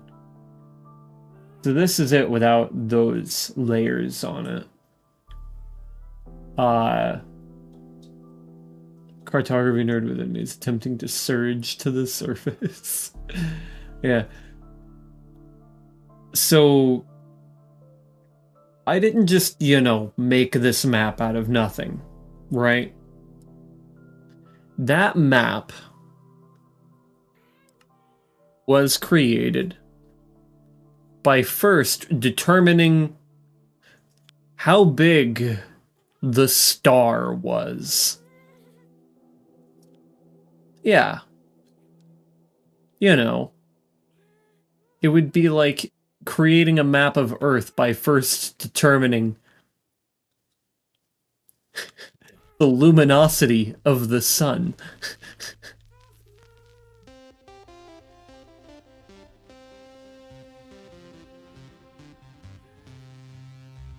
This is how you kind of start to learn that I am an insane person. Like, I'm just a crazy person. Actually, batshit crazy. Though you probably already knew that. Step 1 of making a map. Figure out where the fucking sun is. Well, that part was fairly simple. So first I determined the size, luminosity, of the star Kessia. And then I decided that for Ascarion, the planet that the game will be taking place on, I wanted 2 moons. And by giving it 2 moons, I determined that there would be 3 other planets in the system. I created those 3 planets. I gave them names. I gave the moons names. Then I went to Ascarion and gave it tectonic plates. And then I determined the land masses using those tectonic plates.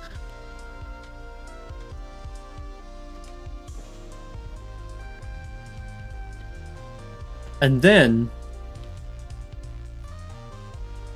I determined, using the size of the planet and its axial tilt,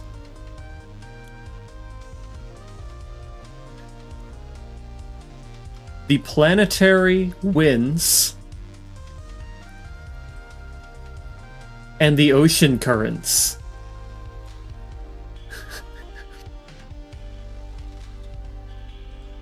From the land formations and the tectonic plates, I determined the ocean depth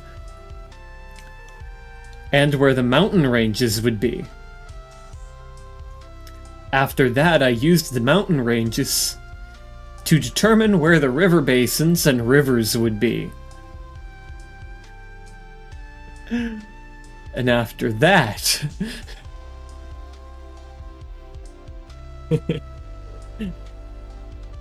I used all the information from before to determine the climate and temperature of the planet and created the climate map. Using the luminosity of the star, I determined what the colors of plants and the sky would be. Using the distance from the star and the eccentricity of Iskarion's orbit, I determined how many days would be in a year and how long the winters would be.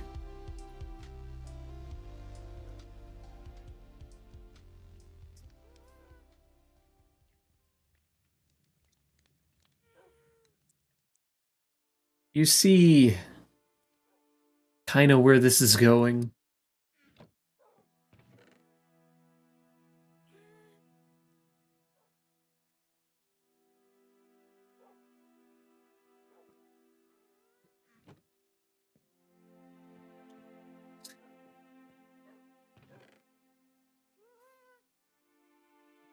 It's just gonna keep going from here. It's only gonna get more detailed. This is the mark of a great DM. I sure hope so. Now, the next step is likely to use the climate to determine where the cities are and what the economies of said cities look like. What plants grow in what areas.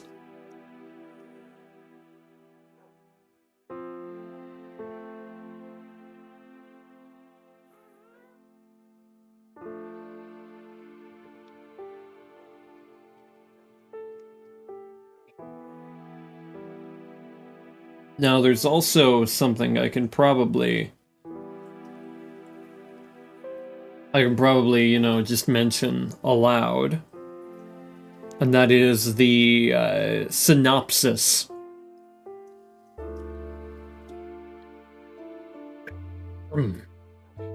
200 years ago, the world was wrought with plagues, wars, and famine. People bloodied each other on the streets over petty squabbles, and burying your own friends was commonplace.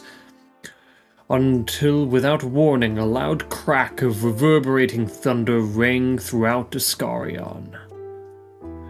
The sky lit up like 1,000 Kessirs all side by side, a magenta and teal ripple like the bright auroras of North Avangard, stretching from each horizon.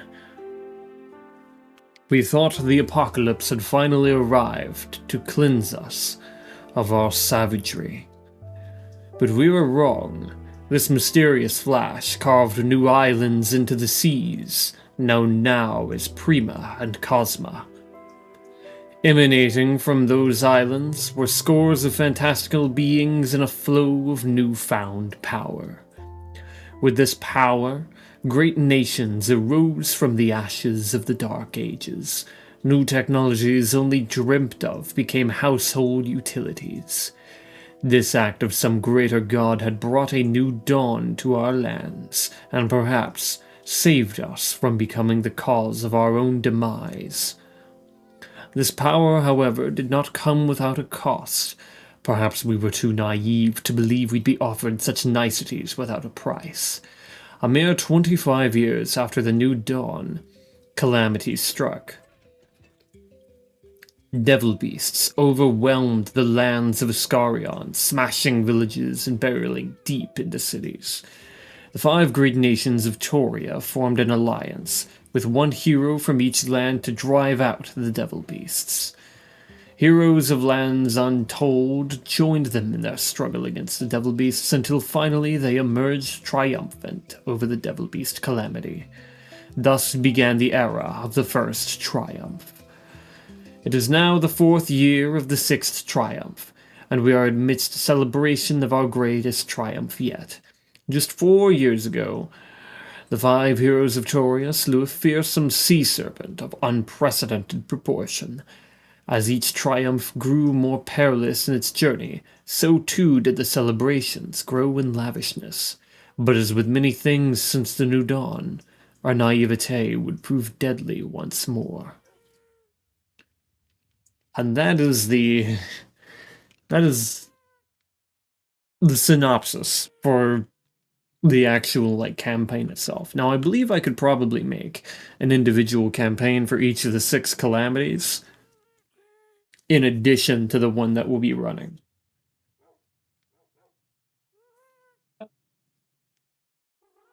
That fucks so hard. Now you're speaking my language.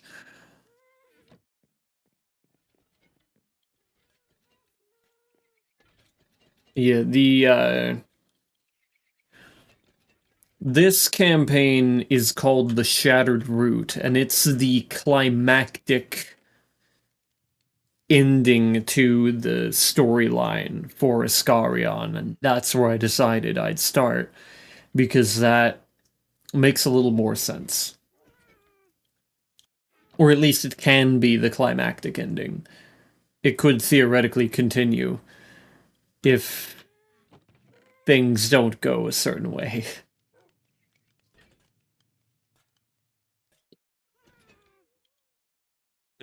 Gotta start at the end and work backwards. Sometimes, yeah. But yeah, I've got whole scores of things in there. Like I've got the 5 heroes from the 6th calamity all named, and I even have the elite divisions that fought in the 6th calamity listed. Most powerful of which was the 4th Airborne Cavalry, which I love so much that they will definitely be making an appearance.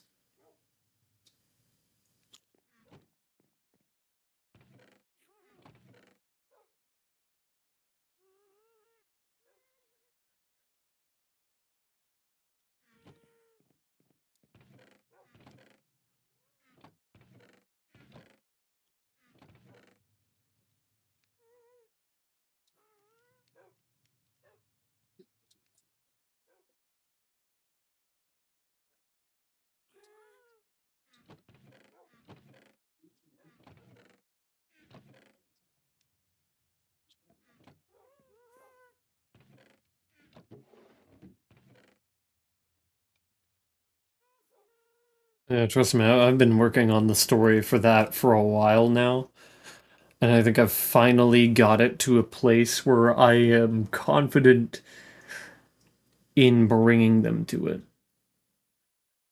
Are you prepared for your players to spend at least 40% of their time working on side quests? Considering all the details that I have. Wait a minute. Why am I not on my Twitch chat? Okay. Weird. Anywho, there we go. Now, considering all the detail I've put into the world itself, it'll actually be a million times easier to do side quests whenever I have everything worked out already. So, like, say for example, in say in the starting region, they run into some, side quest givers, that sort of thing. I can use the map itself to determine what exactly they might want or what trouble they might be in. Say they're in a village in the steppes in southeast Toria. Now, if I recall correctly about steppes, it's that they have very dry winters.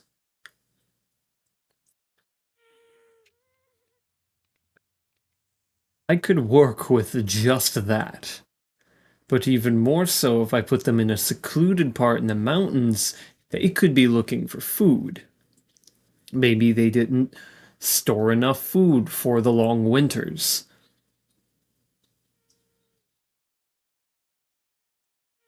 And now you have to go down to uh, the northeastern part of the starting region so that you can retrieve food for these people. And there's also an entire side quest I have planned involving the new race that I put in called the Artifice. The Artifice are kind of similar to the Warforged, but they're not quite the same. They're automatons, right? But they're people. Essentially, there's going to be like a whole part where it explains that they were cursed with infertility, so in order to continue on, they had to sacrifice their mortal bodies and turn themselves into automatons using magic. Basically, they're like made out of wood and shit. And you can play as these guys, by the way. I made an entire race sheet for them. So yeah, you can play as them.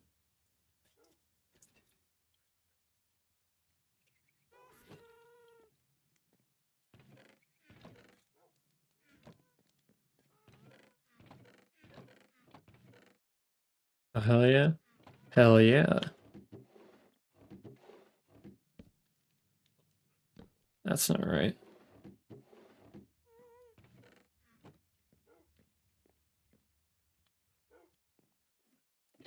Yeah, I added two races to the upcoming D&D campaign. The Prisma and the Artifice.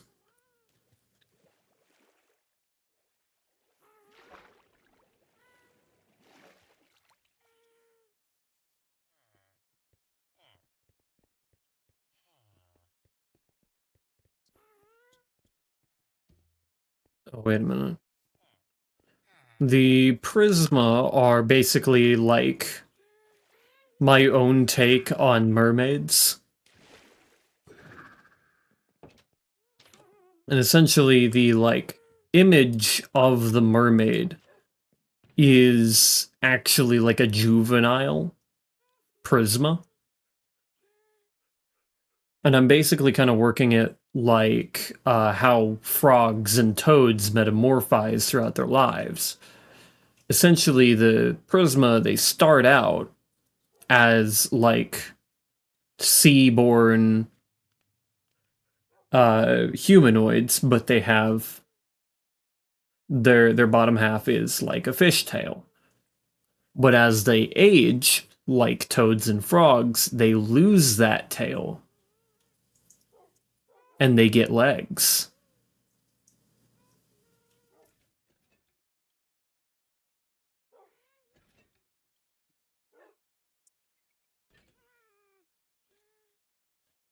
Drop the race sheets. I want to beg my DM to let me play a Prisma now. Hold on. Are you still in the Discord? Because I think I should be able to retrieve them. Now, in terms of like their abilities and stuff, if your DM thinks that they're either not powerful enough uh or they're too overpowered, they can change whatever they see fit.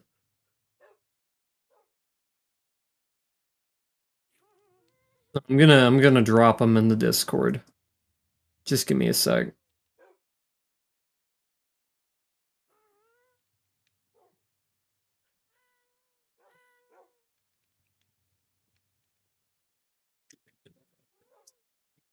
Uh,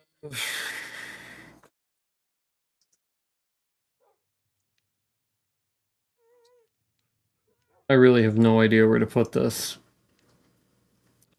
Shit.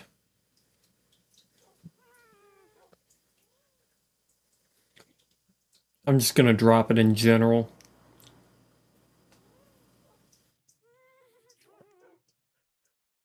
I think this is for the artifice.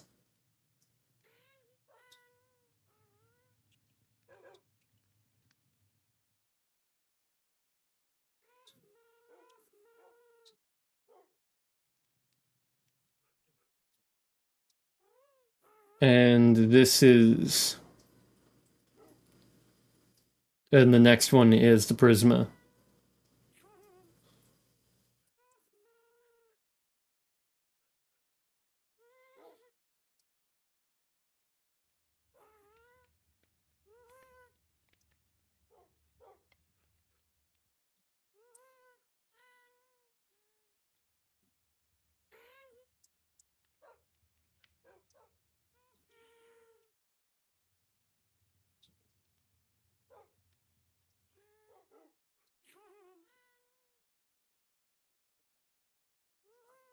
Trying to remember if there's...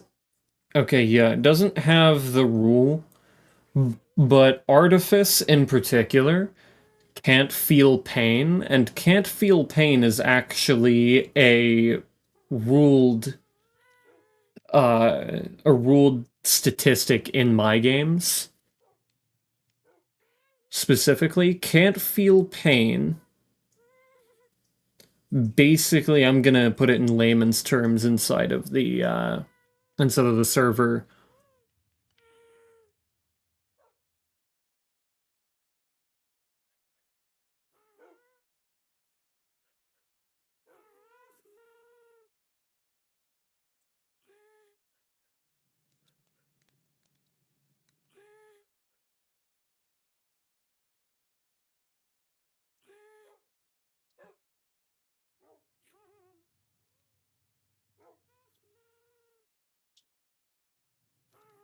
Yeah, so basically, the way can't feel pain works is that you cannot see your life total.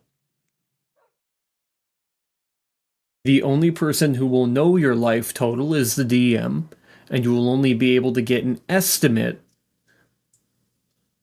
by making an active perception check.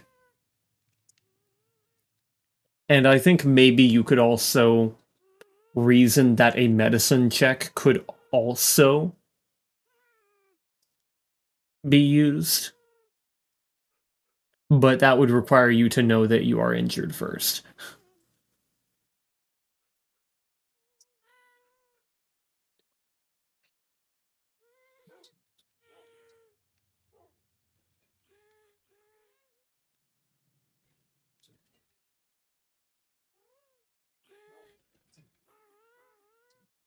Can't feel pain is also another line in the Prisma sheet. The Prisma can effectively apply can't feel pain to the entire party. Ooh, like how people who can't feel pain need to have constant reminders, scheduled times to eat, drink, relieve themselves, and check their bodies for injury. I mean, kinda. The point is primarily to make it so that there is, some way other than just sheer roleplay for a character to not feel pain. It's as much a blessing as it is a curse. Oh yeah, and I made sure that it can absolutely fuck you over if you do not know. Like, the DM also can't tell you how much damage you've taken, for example. If you take damage, the DM rather can't really necessarily say that they can't do it, rather they shouldn't tell you how much damage you take. Because realistically speaking, you can't feel pain, so how the hell would you know?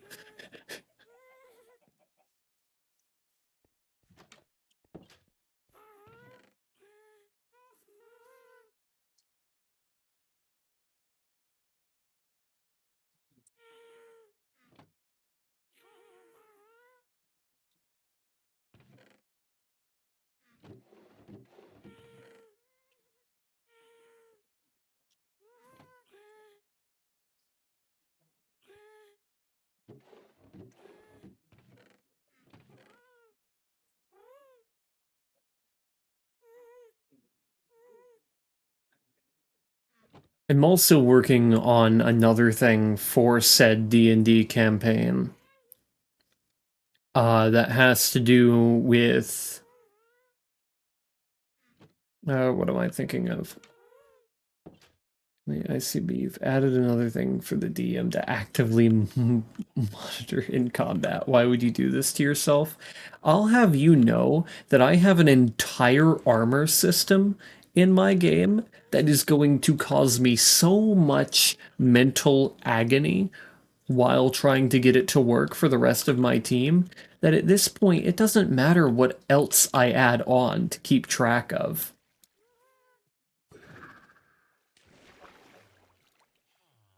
At that point, keeping track of a player's life total, that's light work.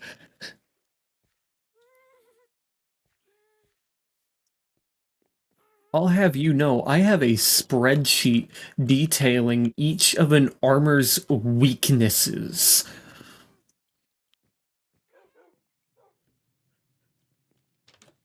Any armor type that you can wear in Dungeons and Dragons, I have it on a spreadsheet, which details all of the damage types that you can take and whether or not they are strong or weak against that armor. Because I've added a additional layer of complexity to the armor system and, well, the weapon system as well. In specific, it's about taking care of your equipment. This masochism at its finest. I could not do this. This is something Shadowrun player would enjoy. If I tried to run this, I simply, I would simply not. Yeah, no. So, essentially, you could, normally, a player could just run through an entire D&D campaign with the same old armor set throughout the entire game and never have to worry about a thing. But not here. If you do that, your armor will get really, really fucked up. And eventually, it'll be better if you just don't wear armor at all. You'd literally be better off if you were not wearing armor if you let your armor get to that much of a point. Essentially, you can get up to 7 modifiers on your armor, depending on what you're wearing, that decrease your armor class by 1 each. For example, your armor could take force damage. Say you're wearing plate. Let me actually whip out that table really quick.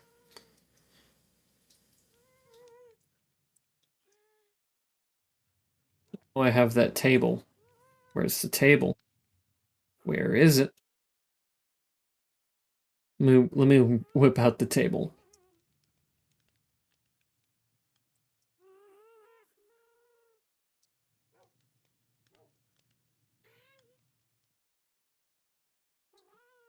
Okay, say you're wearing full plate. You could take force damage, and potentially, kind of a DM's discretion thing, that armor could crack. And you could then get hit by, some sort of acid attack from a dragon. And now your armor's cracked and corroded. Then you get struck by lightning. And now your armor is cracked, corroded, and charged. Then you soak in some water, and now it's rusted.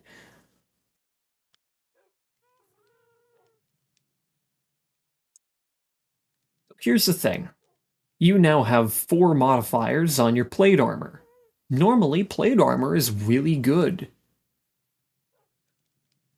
But now, every turn, you're taking a little bit of lightning damage because your armor is literally electrified. and your armor class is reduced by 4. This is because you didn't take care of your armor during the last long or short rest. And all of that could have been avoided had you just taken care of your gear.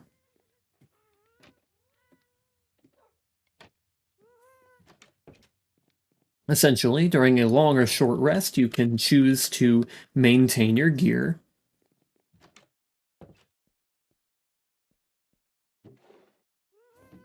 and do a variety of actions that would help, that would help you either perform in combat or maybe you can make your armor a little sturdier. Because this isn't just a punishment. If you take good care of your gear, it'll take good care of you. You could temper your armor during a short or long rest, and now you have an armor bonus as opposed to a as opposed to not having the armor bonus or having an armor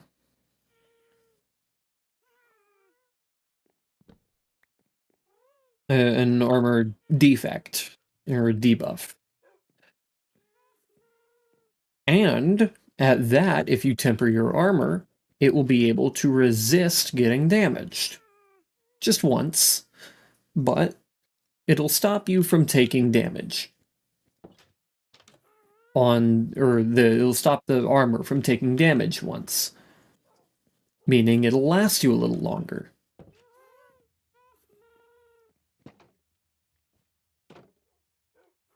Get a little AC buff. That's always really nice. As long as you take care of your gear, it'll take care of you. Very simple. But I also added some parts to the crafting system as well. You can socket gems in your armor to give yourself a temporary resistance to different kinds of damage.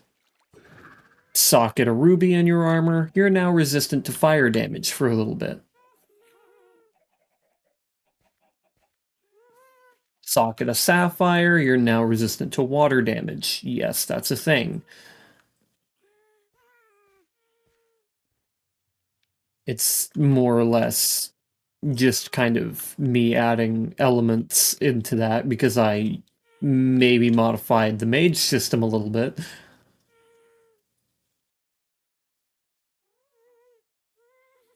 More importantly, you can also do this with your weapons. Your weapons can become rusty and dull over time if you don't take care of them.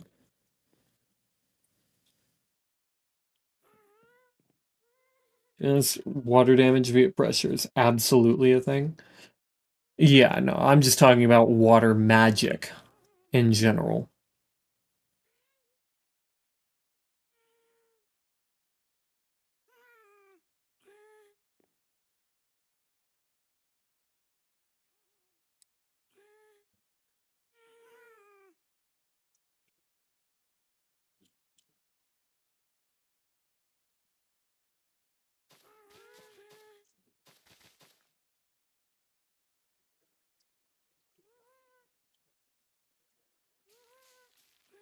But yeah, you can like sharpen your sword.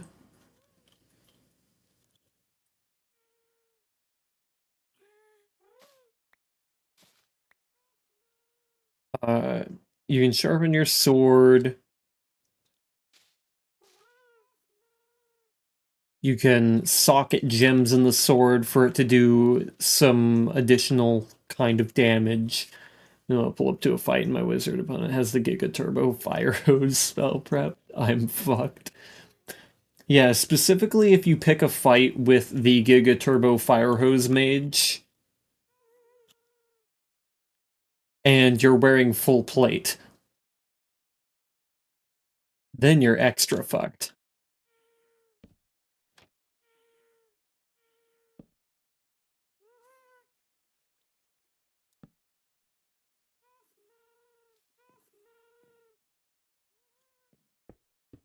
Because plate armor is actually weak to water attacks. Plate armor is weak to lightning, force, and water. But I intentionally made lightning a fucking terrifying element. An element that whenever it hits the battlefield, you are absolutely mortified. Because lightning is strong against 7 different kinds of armor. Makes sense? Shit's heavy and metal. Yeah.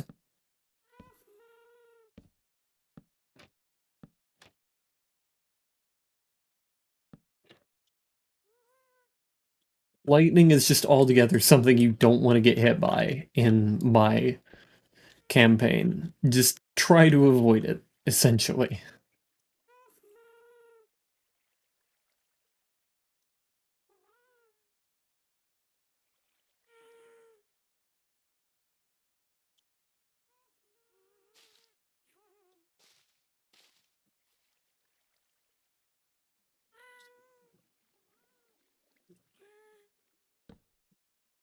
Oh yeah, there's also a thing that I gave the one of the like characters in the story. So you know how I mentioned lightning is something you don't want to get by, also true in real life? Yeah, no, lightning is terrifying in both worlds.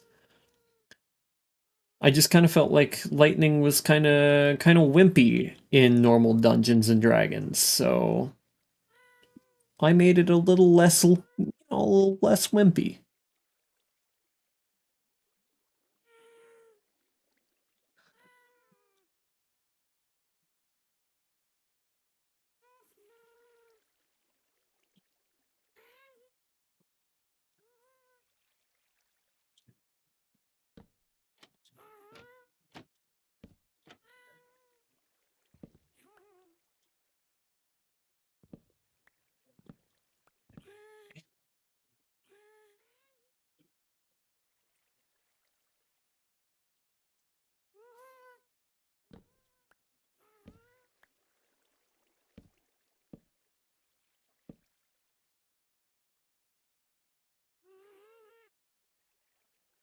Actually,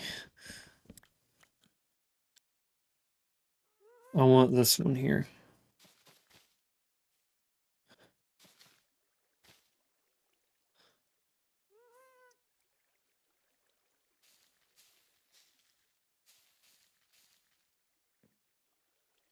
But yeah, one of the characters, or rather a group of characters in the game, have a specific, you could kind of say class ability, but it's not really a class because they're NPCs. But it's an enemy, or again, not an enemy. It's a fucking, it's just a character. It's an NPC, a group of NPCs. They have combat stats, in case they get into combat for any reason, be it, an enemy attacks the city or something like that, or for some reason the players decide they're gonna goad on one of these guys for whatever suicidal intent they have. I say that because trying to fight one of these guys would 100% be suicidal.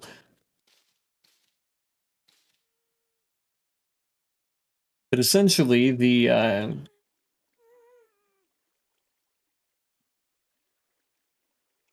hold on.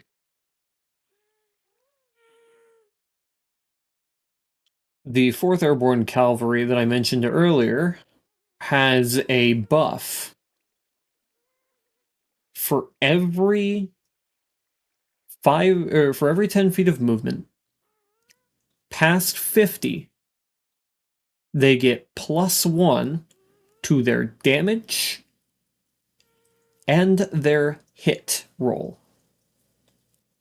D&D players making suicidal decisions. They never do that. Yeah, yeah, no, don't. Now, I'm not the kind of DM that would just, put enemies that are way too strong for them in order to, like, railroad them really hard. Of course, these guys aren't hostile. They're just there. They're kind of, you know, your run-of-the-mill. Yeah, don't fight these guys because they're really strong kind of things. They're supposed to be their allies. Let's say for some reason they do decide to try to fight one of these guys. I will warn them that this is a bad idea. This is an entire brigade of soldiers, and they all have this ability.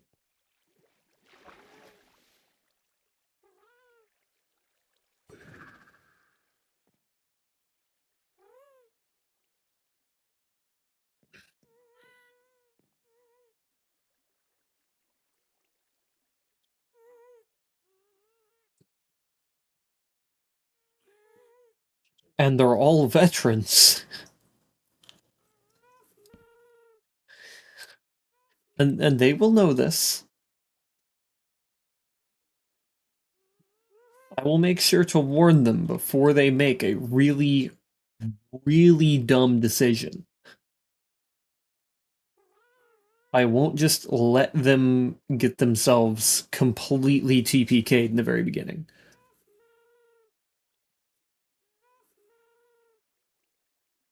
And I'd introduce an NPC with like 6 different in and out of character warnings of do not make this man hostile, you will die. They use their free will to make choices. The consequence true. True. Effectively, these guys per turn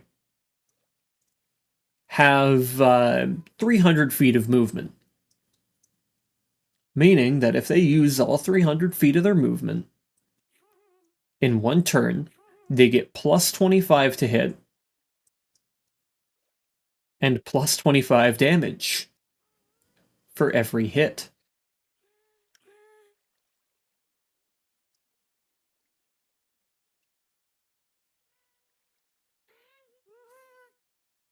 At that point, it's essentially they will hit you and they will hurt you.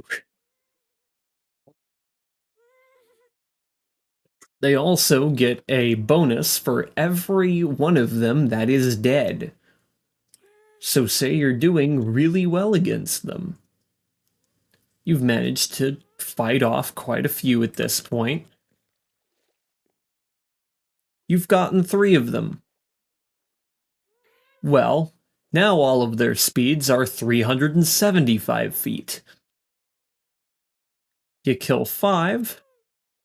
Well, their leader might not be too happy about that. So he'll probably show up.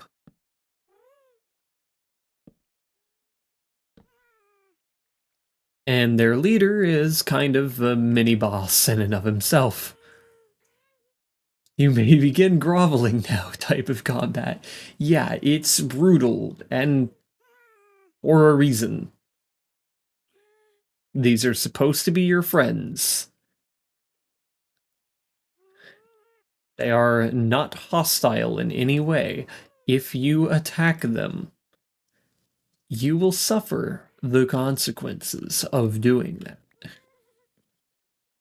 I have made sure that these guys are there to help your team in the case of something very, very horrible happening.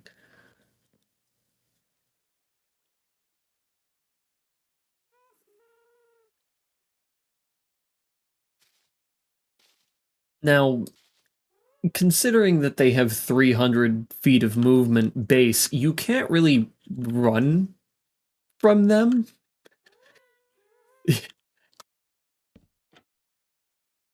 Now, your best chances are technically, in a flat prairie or a steppe, somewhere with a lot of flat ground.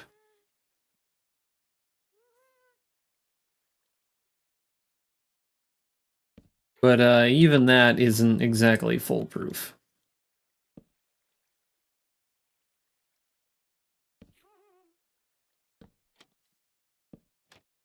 Especially not with some of their higher ranking officials.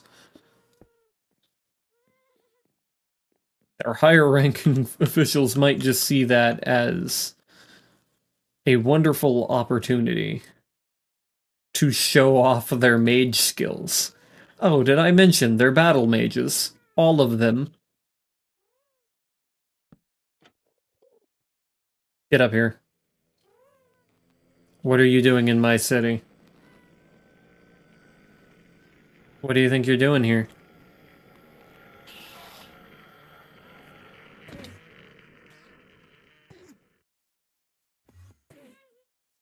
Come on.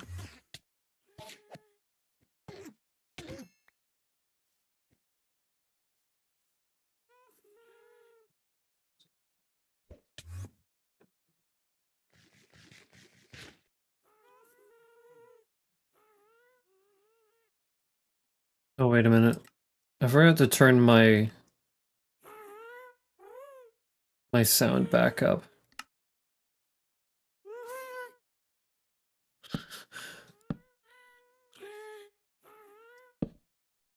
Now, I have a track record for making some pretty damn strong enemies.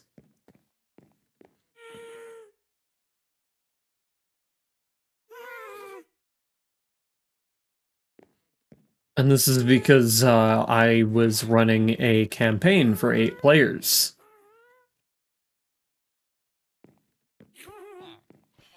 An 8-player campaign. It's not just about long combats. It's about balancing those combats to the fact that there are 8 of them. So I ended up making a boss that may or may not be able to solo Tiamat.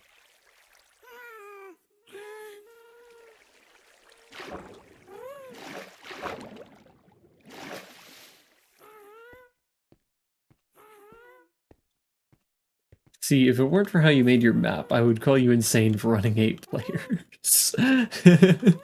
Yeah, no, it was pretty rough because it really wasn't anything about the combats being long. Of course they were going to be long. They were balanced for 8 players.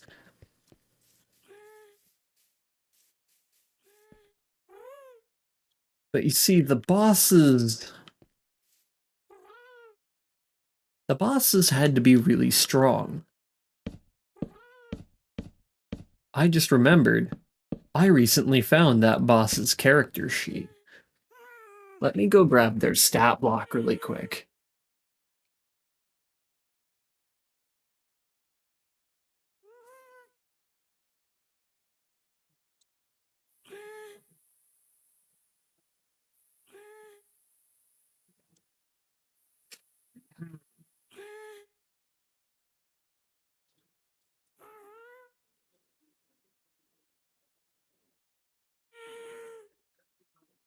Remember, this running an 8-player game, and I'm in a constant state of awe and terror, and also concern.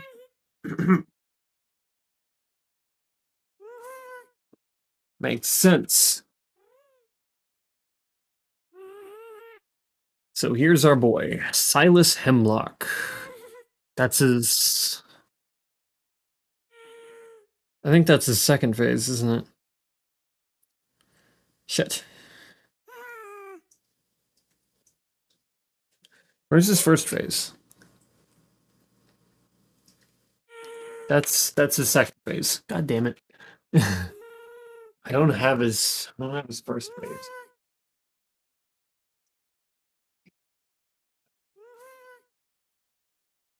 Oh, where are you?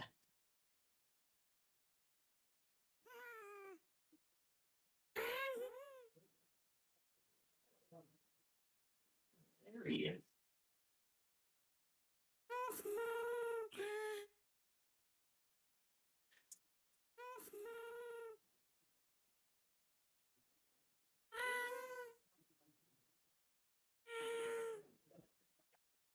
Okay.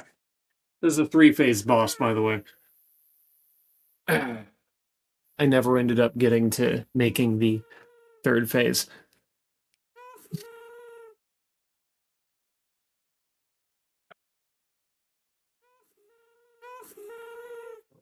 Alright, Silas Hemlock, Betrayer of the Gods.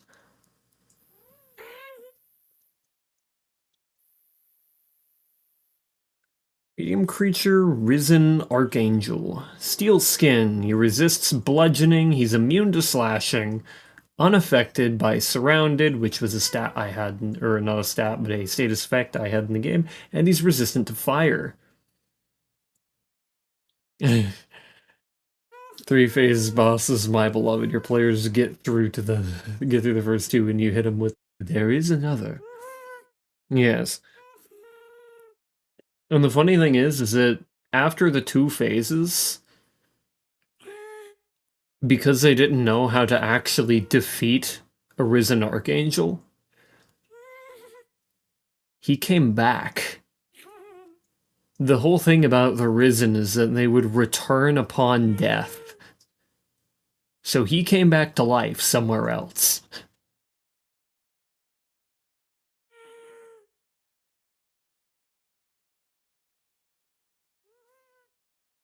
Okay, so by default, he has 830 hit points. He has an AC of 19, a proficiency bonus of +6, and a +10 to hit.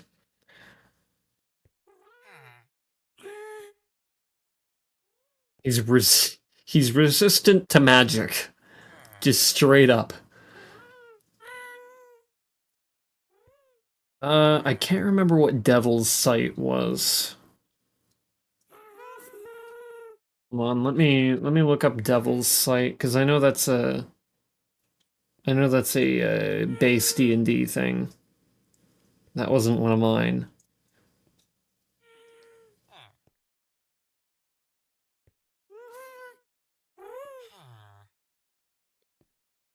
Fair to see, normally in both magical and non-magical darkness, up to 120 feet, yeah.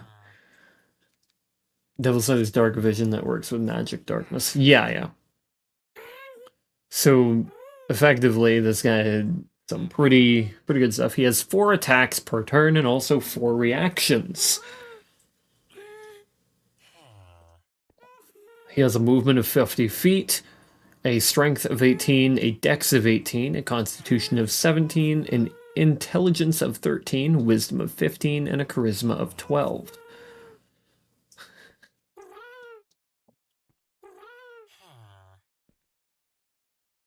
And instead of, reading off each of his individual attacks, I'm just going to give you some highlights.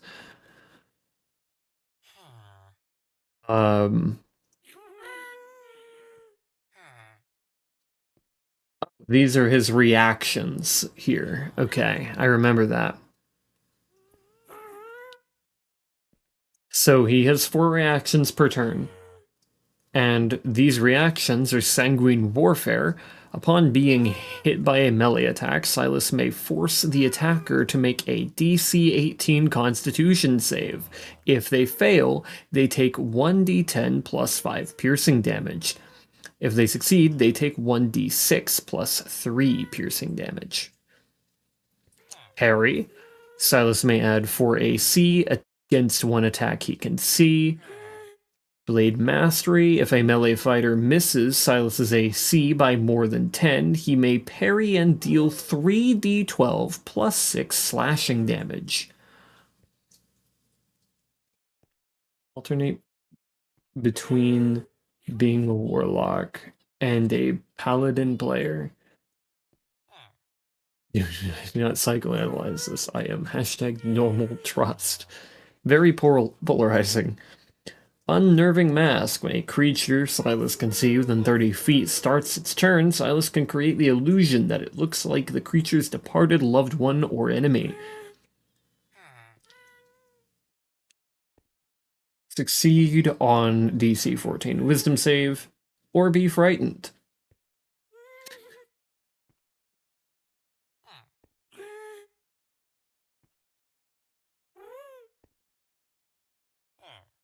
So let's go ahead and take a look at one of these attacks really quick.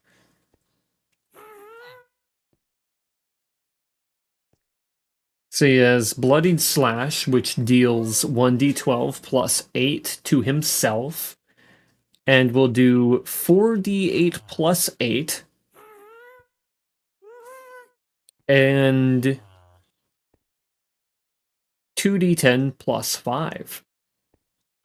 This entire boss fight feels like psychological warfare against your players. You love to see it. Oh, it is brutal. And then we have Bloodied Wave, which hits in a 1/3 area, deals 2d8 plus 4 damage to himself, and 4d8 plus 8 plus 2d10 plus 5 in that 1/3 area. There's a few spells. One is called Kneel. Victim must make a DC 15 Wisdom save or cannot willingly move. Raise Blood Elemental, which takes 3d12 plus 6 damage to himself. And you can basically create kind of like a water elemental, but it's blood. At this point, I should probably pick these up.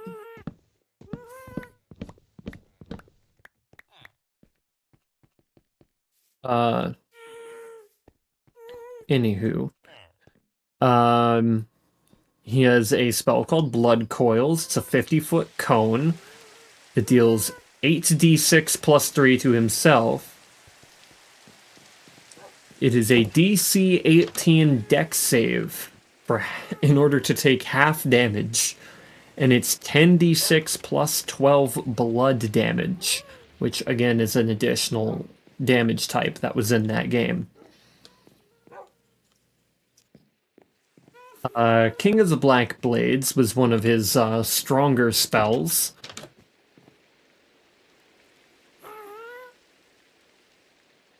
It creates 16 magic sword projectiles, 1d8 each, that can target up to 16 targets. Up to. You could totally just make all of those swords attack one guy. Normally he split it between like 3 or 4 different players, so. He also has a half HP additional moveset, so once he reaches 415 HP or below, he can use Blood Siphon, which will hit a player, and then he will heal 4d10 plus 12. For however much damage it does to the player. He can use Blood Shield to defend himself from one attack. And then his Undying Wish, which is a special attack, 5d12 plus 12 slashing. Kind of brutal. And then you have his second phase, in which he had, I think, 1,350 attack.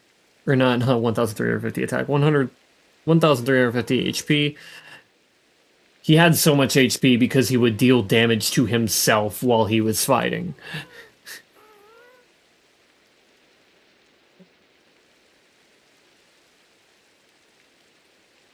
In this, all of his attacks were upgraded to do 40, 10 plus 10 base.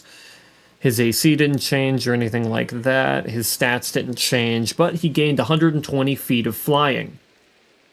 This is Silas Hemlock, Wings of Treachery. He had Uncanny Dodge. He has Bloodletting. When an attack, Silas can see glances or barely hits, which again, the glancing and barely hitting was another feature. You'd be able to do half damage against a target if you missed their AC by 1.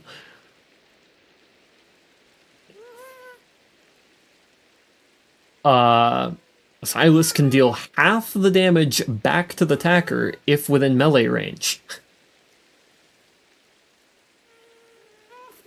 The only way to win is to make the boss bleed itself to death. That is pretty neat. That could have been a thing that they could have done here. But also that immunity to slashing really fucked with the team, considering three of them used slashing damage primarily. And a lot of them had fire magic, so the fact that he was resistant to fire was rough. But yeah, so bloodletting basically, whenever you would attack him, the flavor that it would have is that whenever you strike him, his blood hardens and congeals into needles and strikes back at you. Spell Surge, yeah. You can use a spell without its blood cost. Lovely. He had a bloodstained dive bomb attack that he could use during flight. It dealt 5d10 minus 10 to himself and did 6d12 plus 6.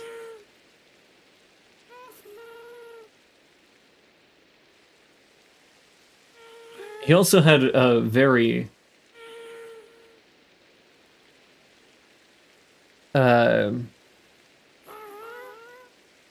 blood drops. Blood drops was really funny. Basically, you would throw dice onto the playing field, and if they hit a player who hasn't used dodge or block, it would deal damage to the dice that hits them, or it would deal damage equal to the dice that hits them plus 4. So if I'd throw like a handful of dice on the board, and essentially if like a D12 hit them and rolled a 7, they would take 11 damage. He had another Shattering Arc, which did 4d10 plus 10 plus 3d10 plus 5. So basically 7d10 plus 15. Sanguine Grip. He would be able to grab a player and hold them in their place using magic. And it would deal 1d8 to him and deal 1d10 plus 5 to the enemy. Blood-Soaked Flurry. I remember this enemy. Or not this enemy, but this attack. Blood-Soaked Flurry was ridiculous. It damn near killed a player in one hit. They had like 130 HP. So Blood-Soaked Flurry, he takes 68 plus 4 damage. And he hits 6 times with this attack. Each of them are rolled attacks. And it does 4d10 plus 10, plus 1d8 plus 4, each time it hits. Now with the player that it hit, it was supposed to only hit maybe 3 or 4 of those shots. It hit all of them and crit thrice.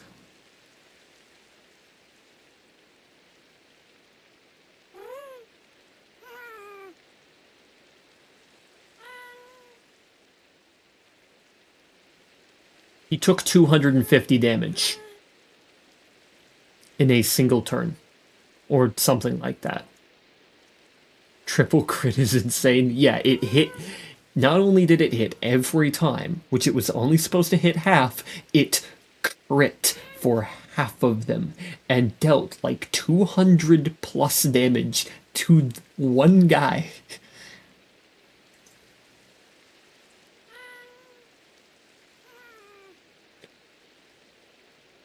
At that point, you just gotta look at your players and go, sorry, gamers, you're dying tonight. Yeah, it was pretty brutal. Yeah, so he could summon 4 red iron knives for 1d6 damage each. And they would do 1d8 plus 1d8 plus 4 to up to 4 times and hit up to 4 targets. Another 50% HP thing that he could do was that he would be able to take 5d10 plus 10 damage and tether two players together, and they would share damage, as well as take 1d10 plus 3 for 3 turns.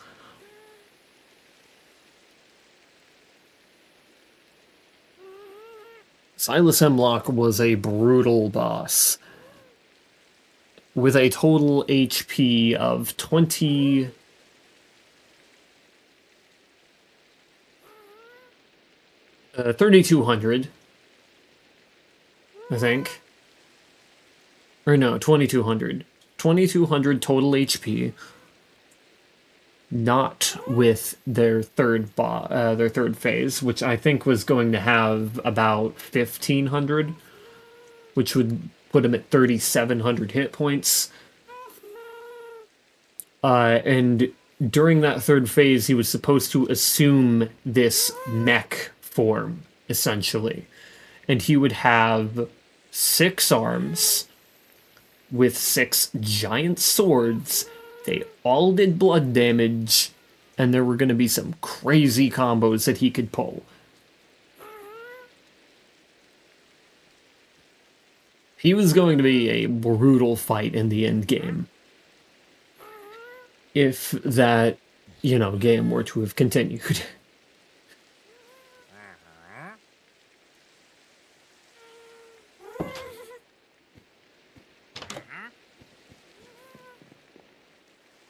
And it would have been one hell of an adventure to actually,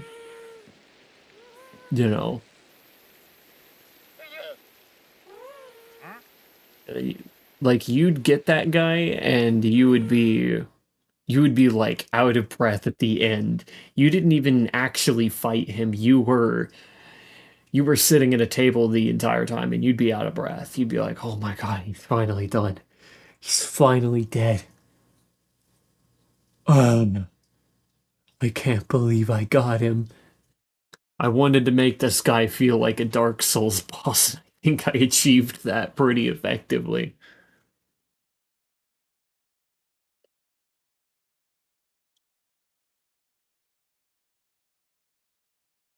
I basically needed to give them a cop-out in order to save them from that fight, because they fought him a bit too early. I think they were about level 13 when they were fighting him.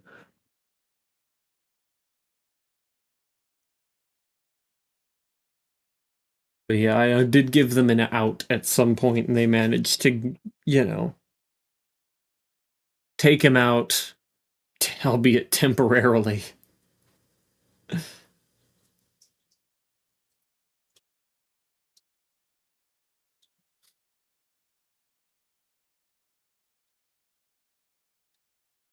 But yeah, he was one hell of a fight. I remember it very vividly.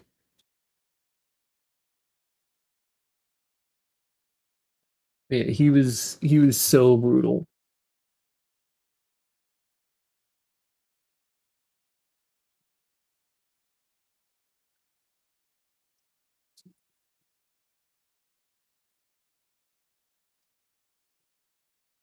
At a combat I played in once where by the end of it we were all sitting there going, "Holy fuck, dude, this was not made for the level we're at."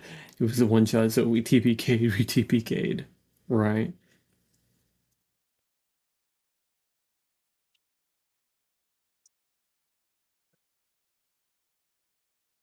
Yeah, as for, oh my goodness, are we for real? Bruh. Discord paused my thing because I was talking.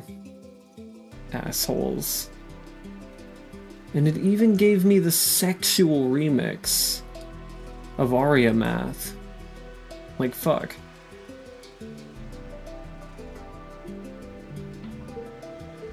Oh, wait. Damn. Anyways,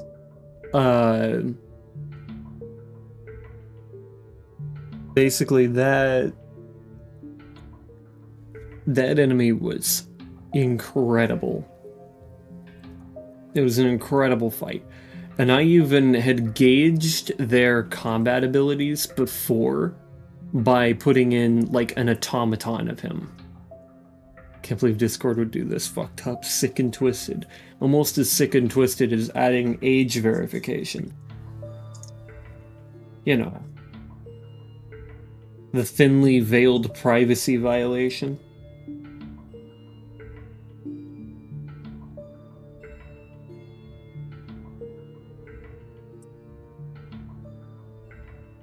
But yeah,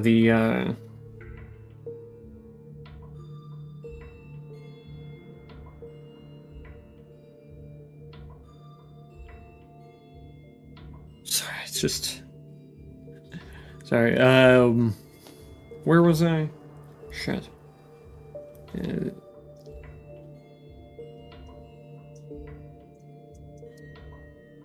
Yeah, the automaton fight. Basically, he had a puppet version of himself. Oh, the inner safety is gone from never tell anyone your real name and age to show us your passport now. Yeah, true. I don't even have a passport.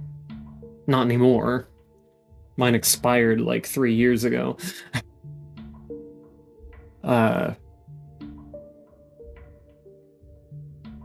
do have a Class C driver's license, though.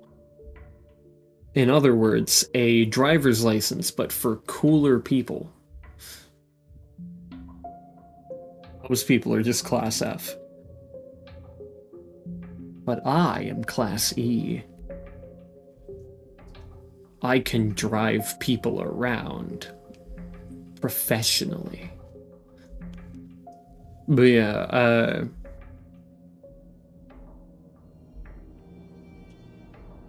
essentially, that little puppet fight was basically to see how well they would fight against that boss.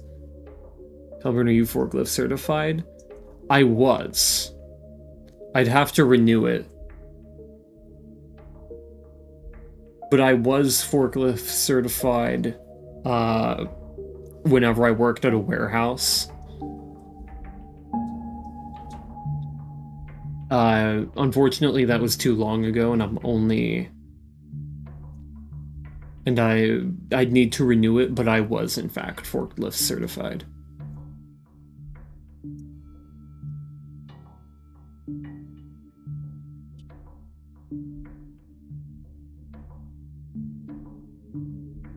On the other hand, I am able to transport dangerous material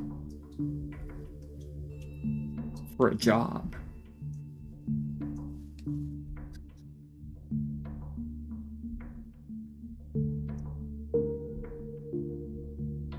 Anywho, I'm gonna go raid Fulania now.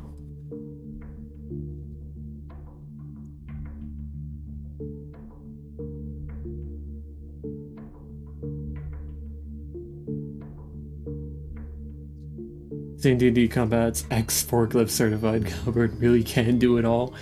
Yeah, just wait until you hear all the 5 jobs that I have.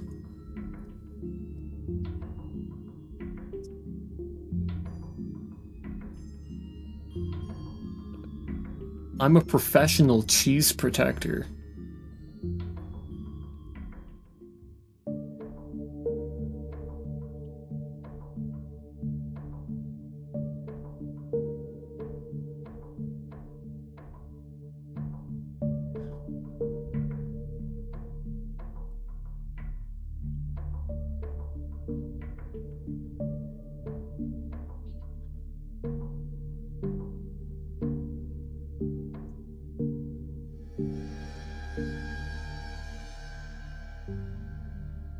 Ready. I'm gonna put the raid message in the chat. Professional Cheese Protector is a buck wild title. Put that on a business card. Oh, I absolutely will. But essentially, I am a janitor, a security guard for a college, a professional cheese protector, Another security job. A delivery driver. And a VTuber. Have fun with that. Some people are unemployed. I am superemployed. I'm the one that's been stealing the jobs. It was me all along.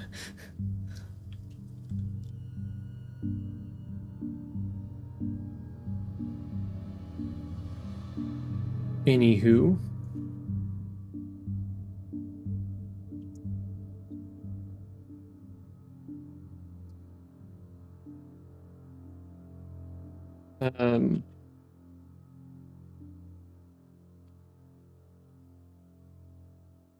Raid message.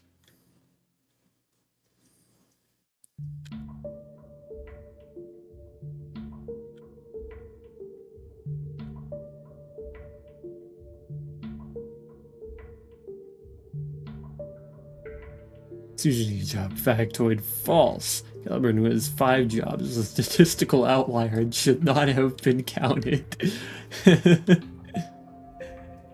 That's wonderful. I love that, actually.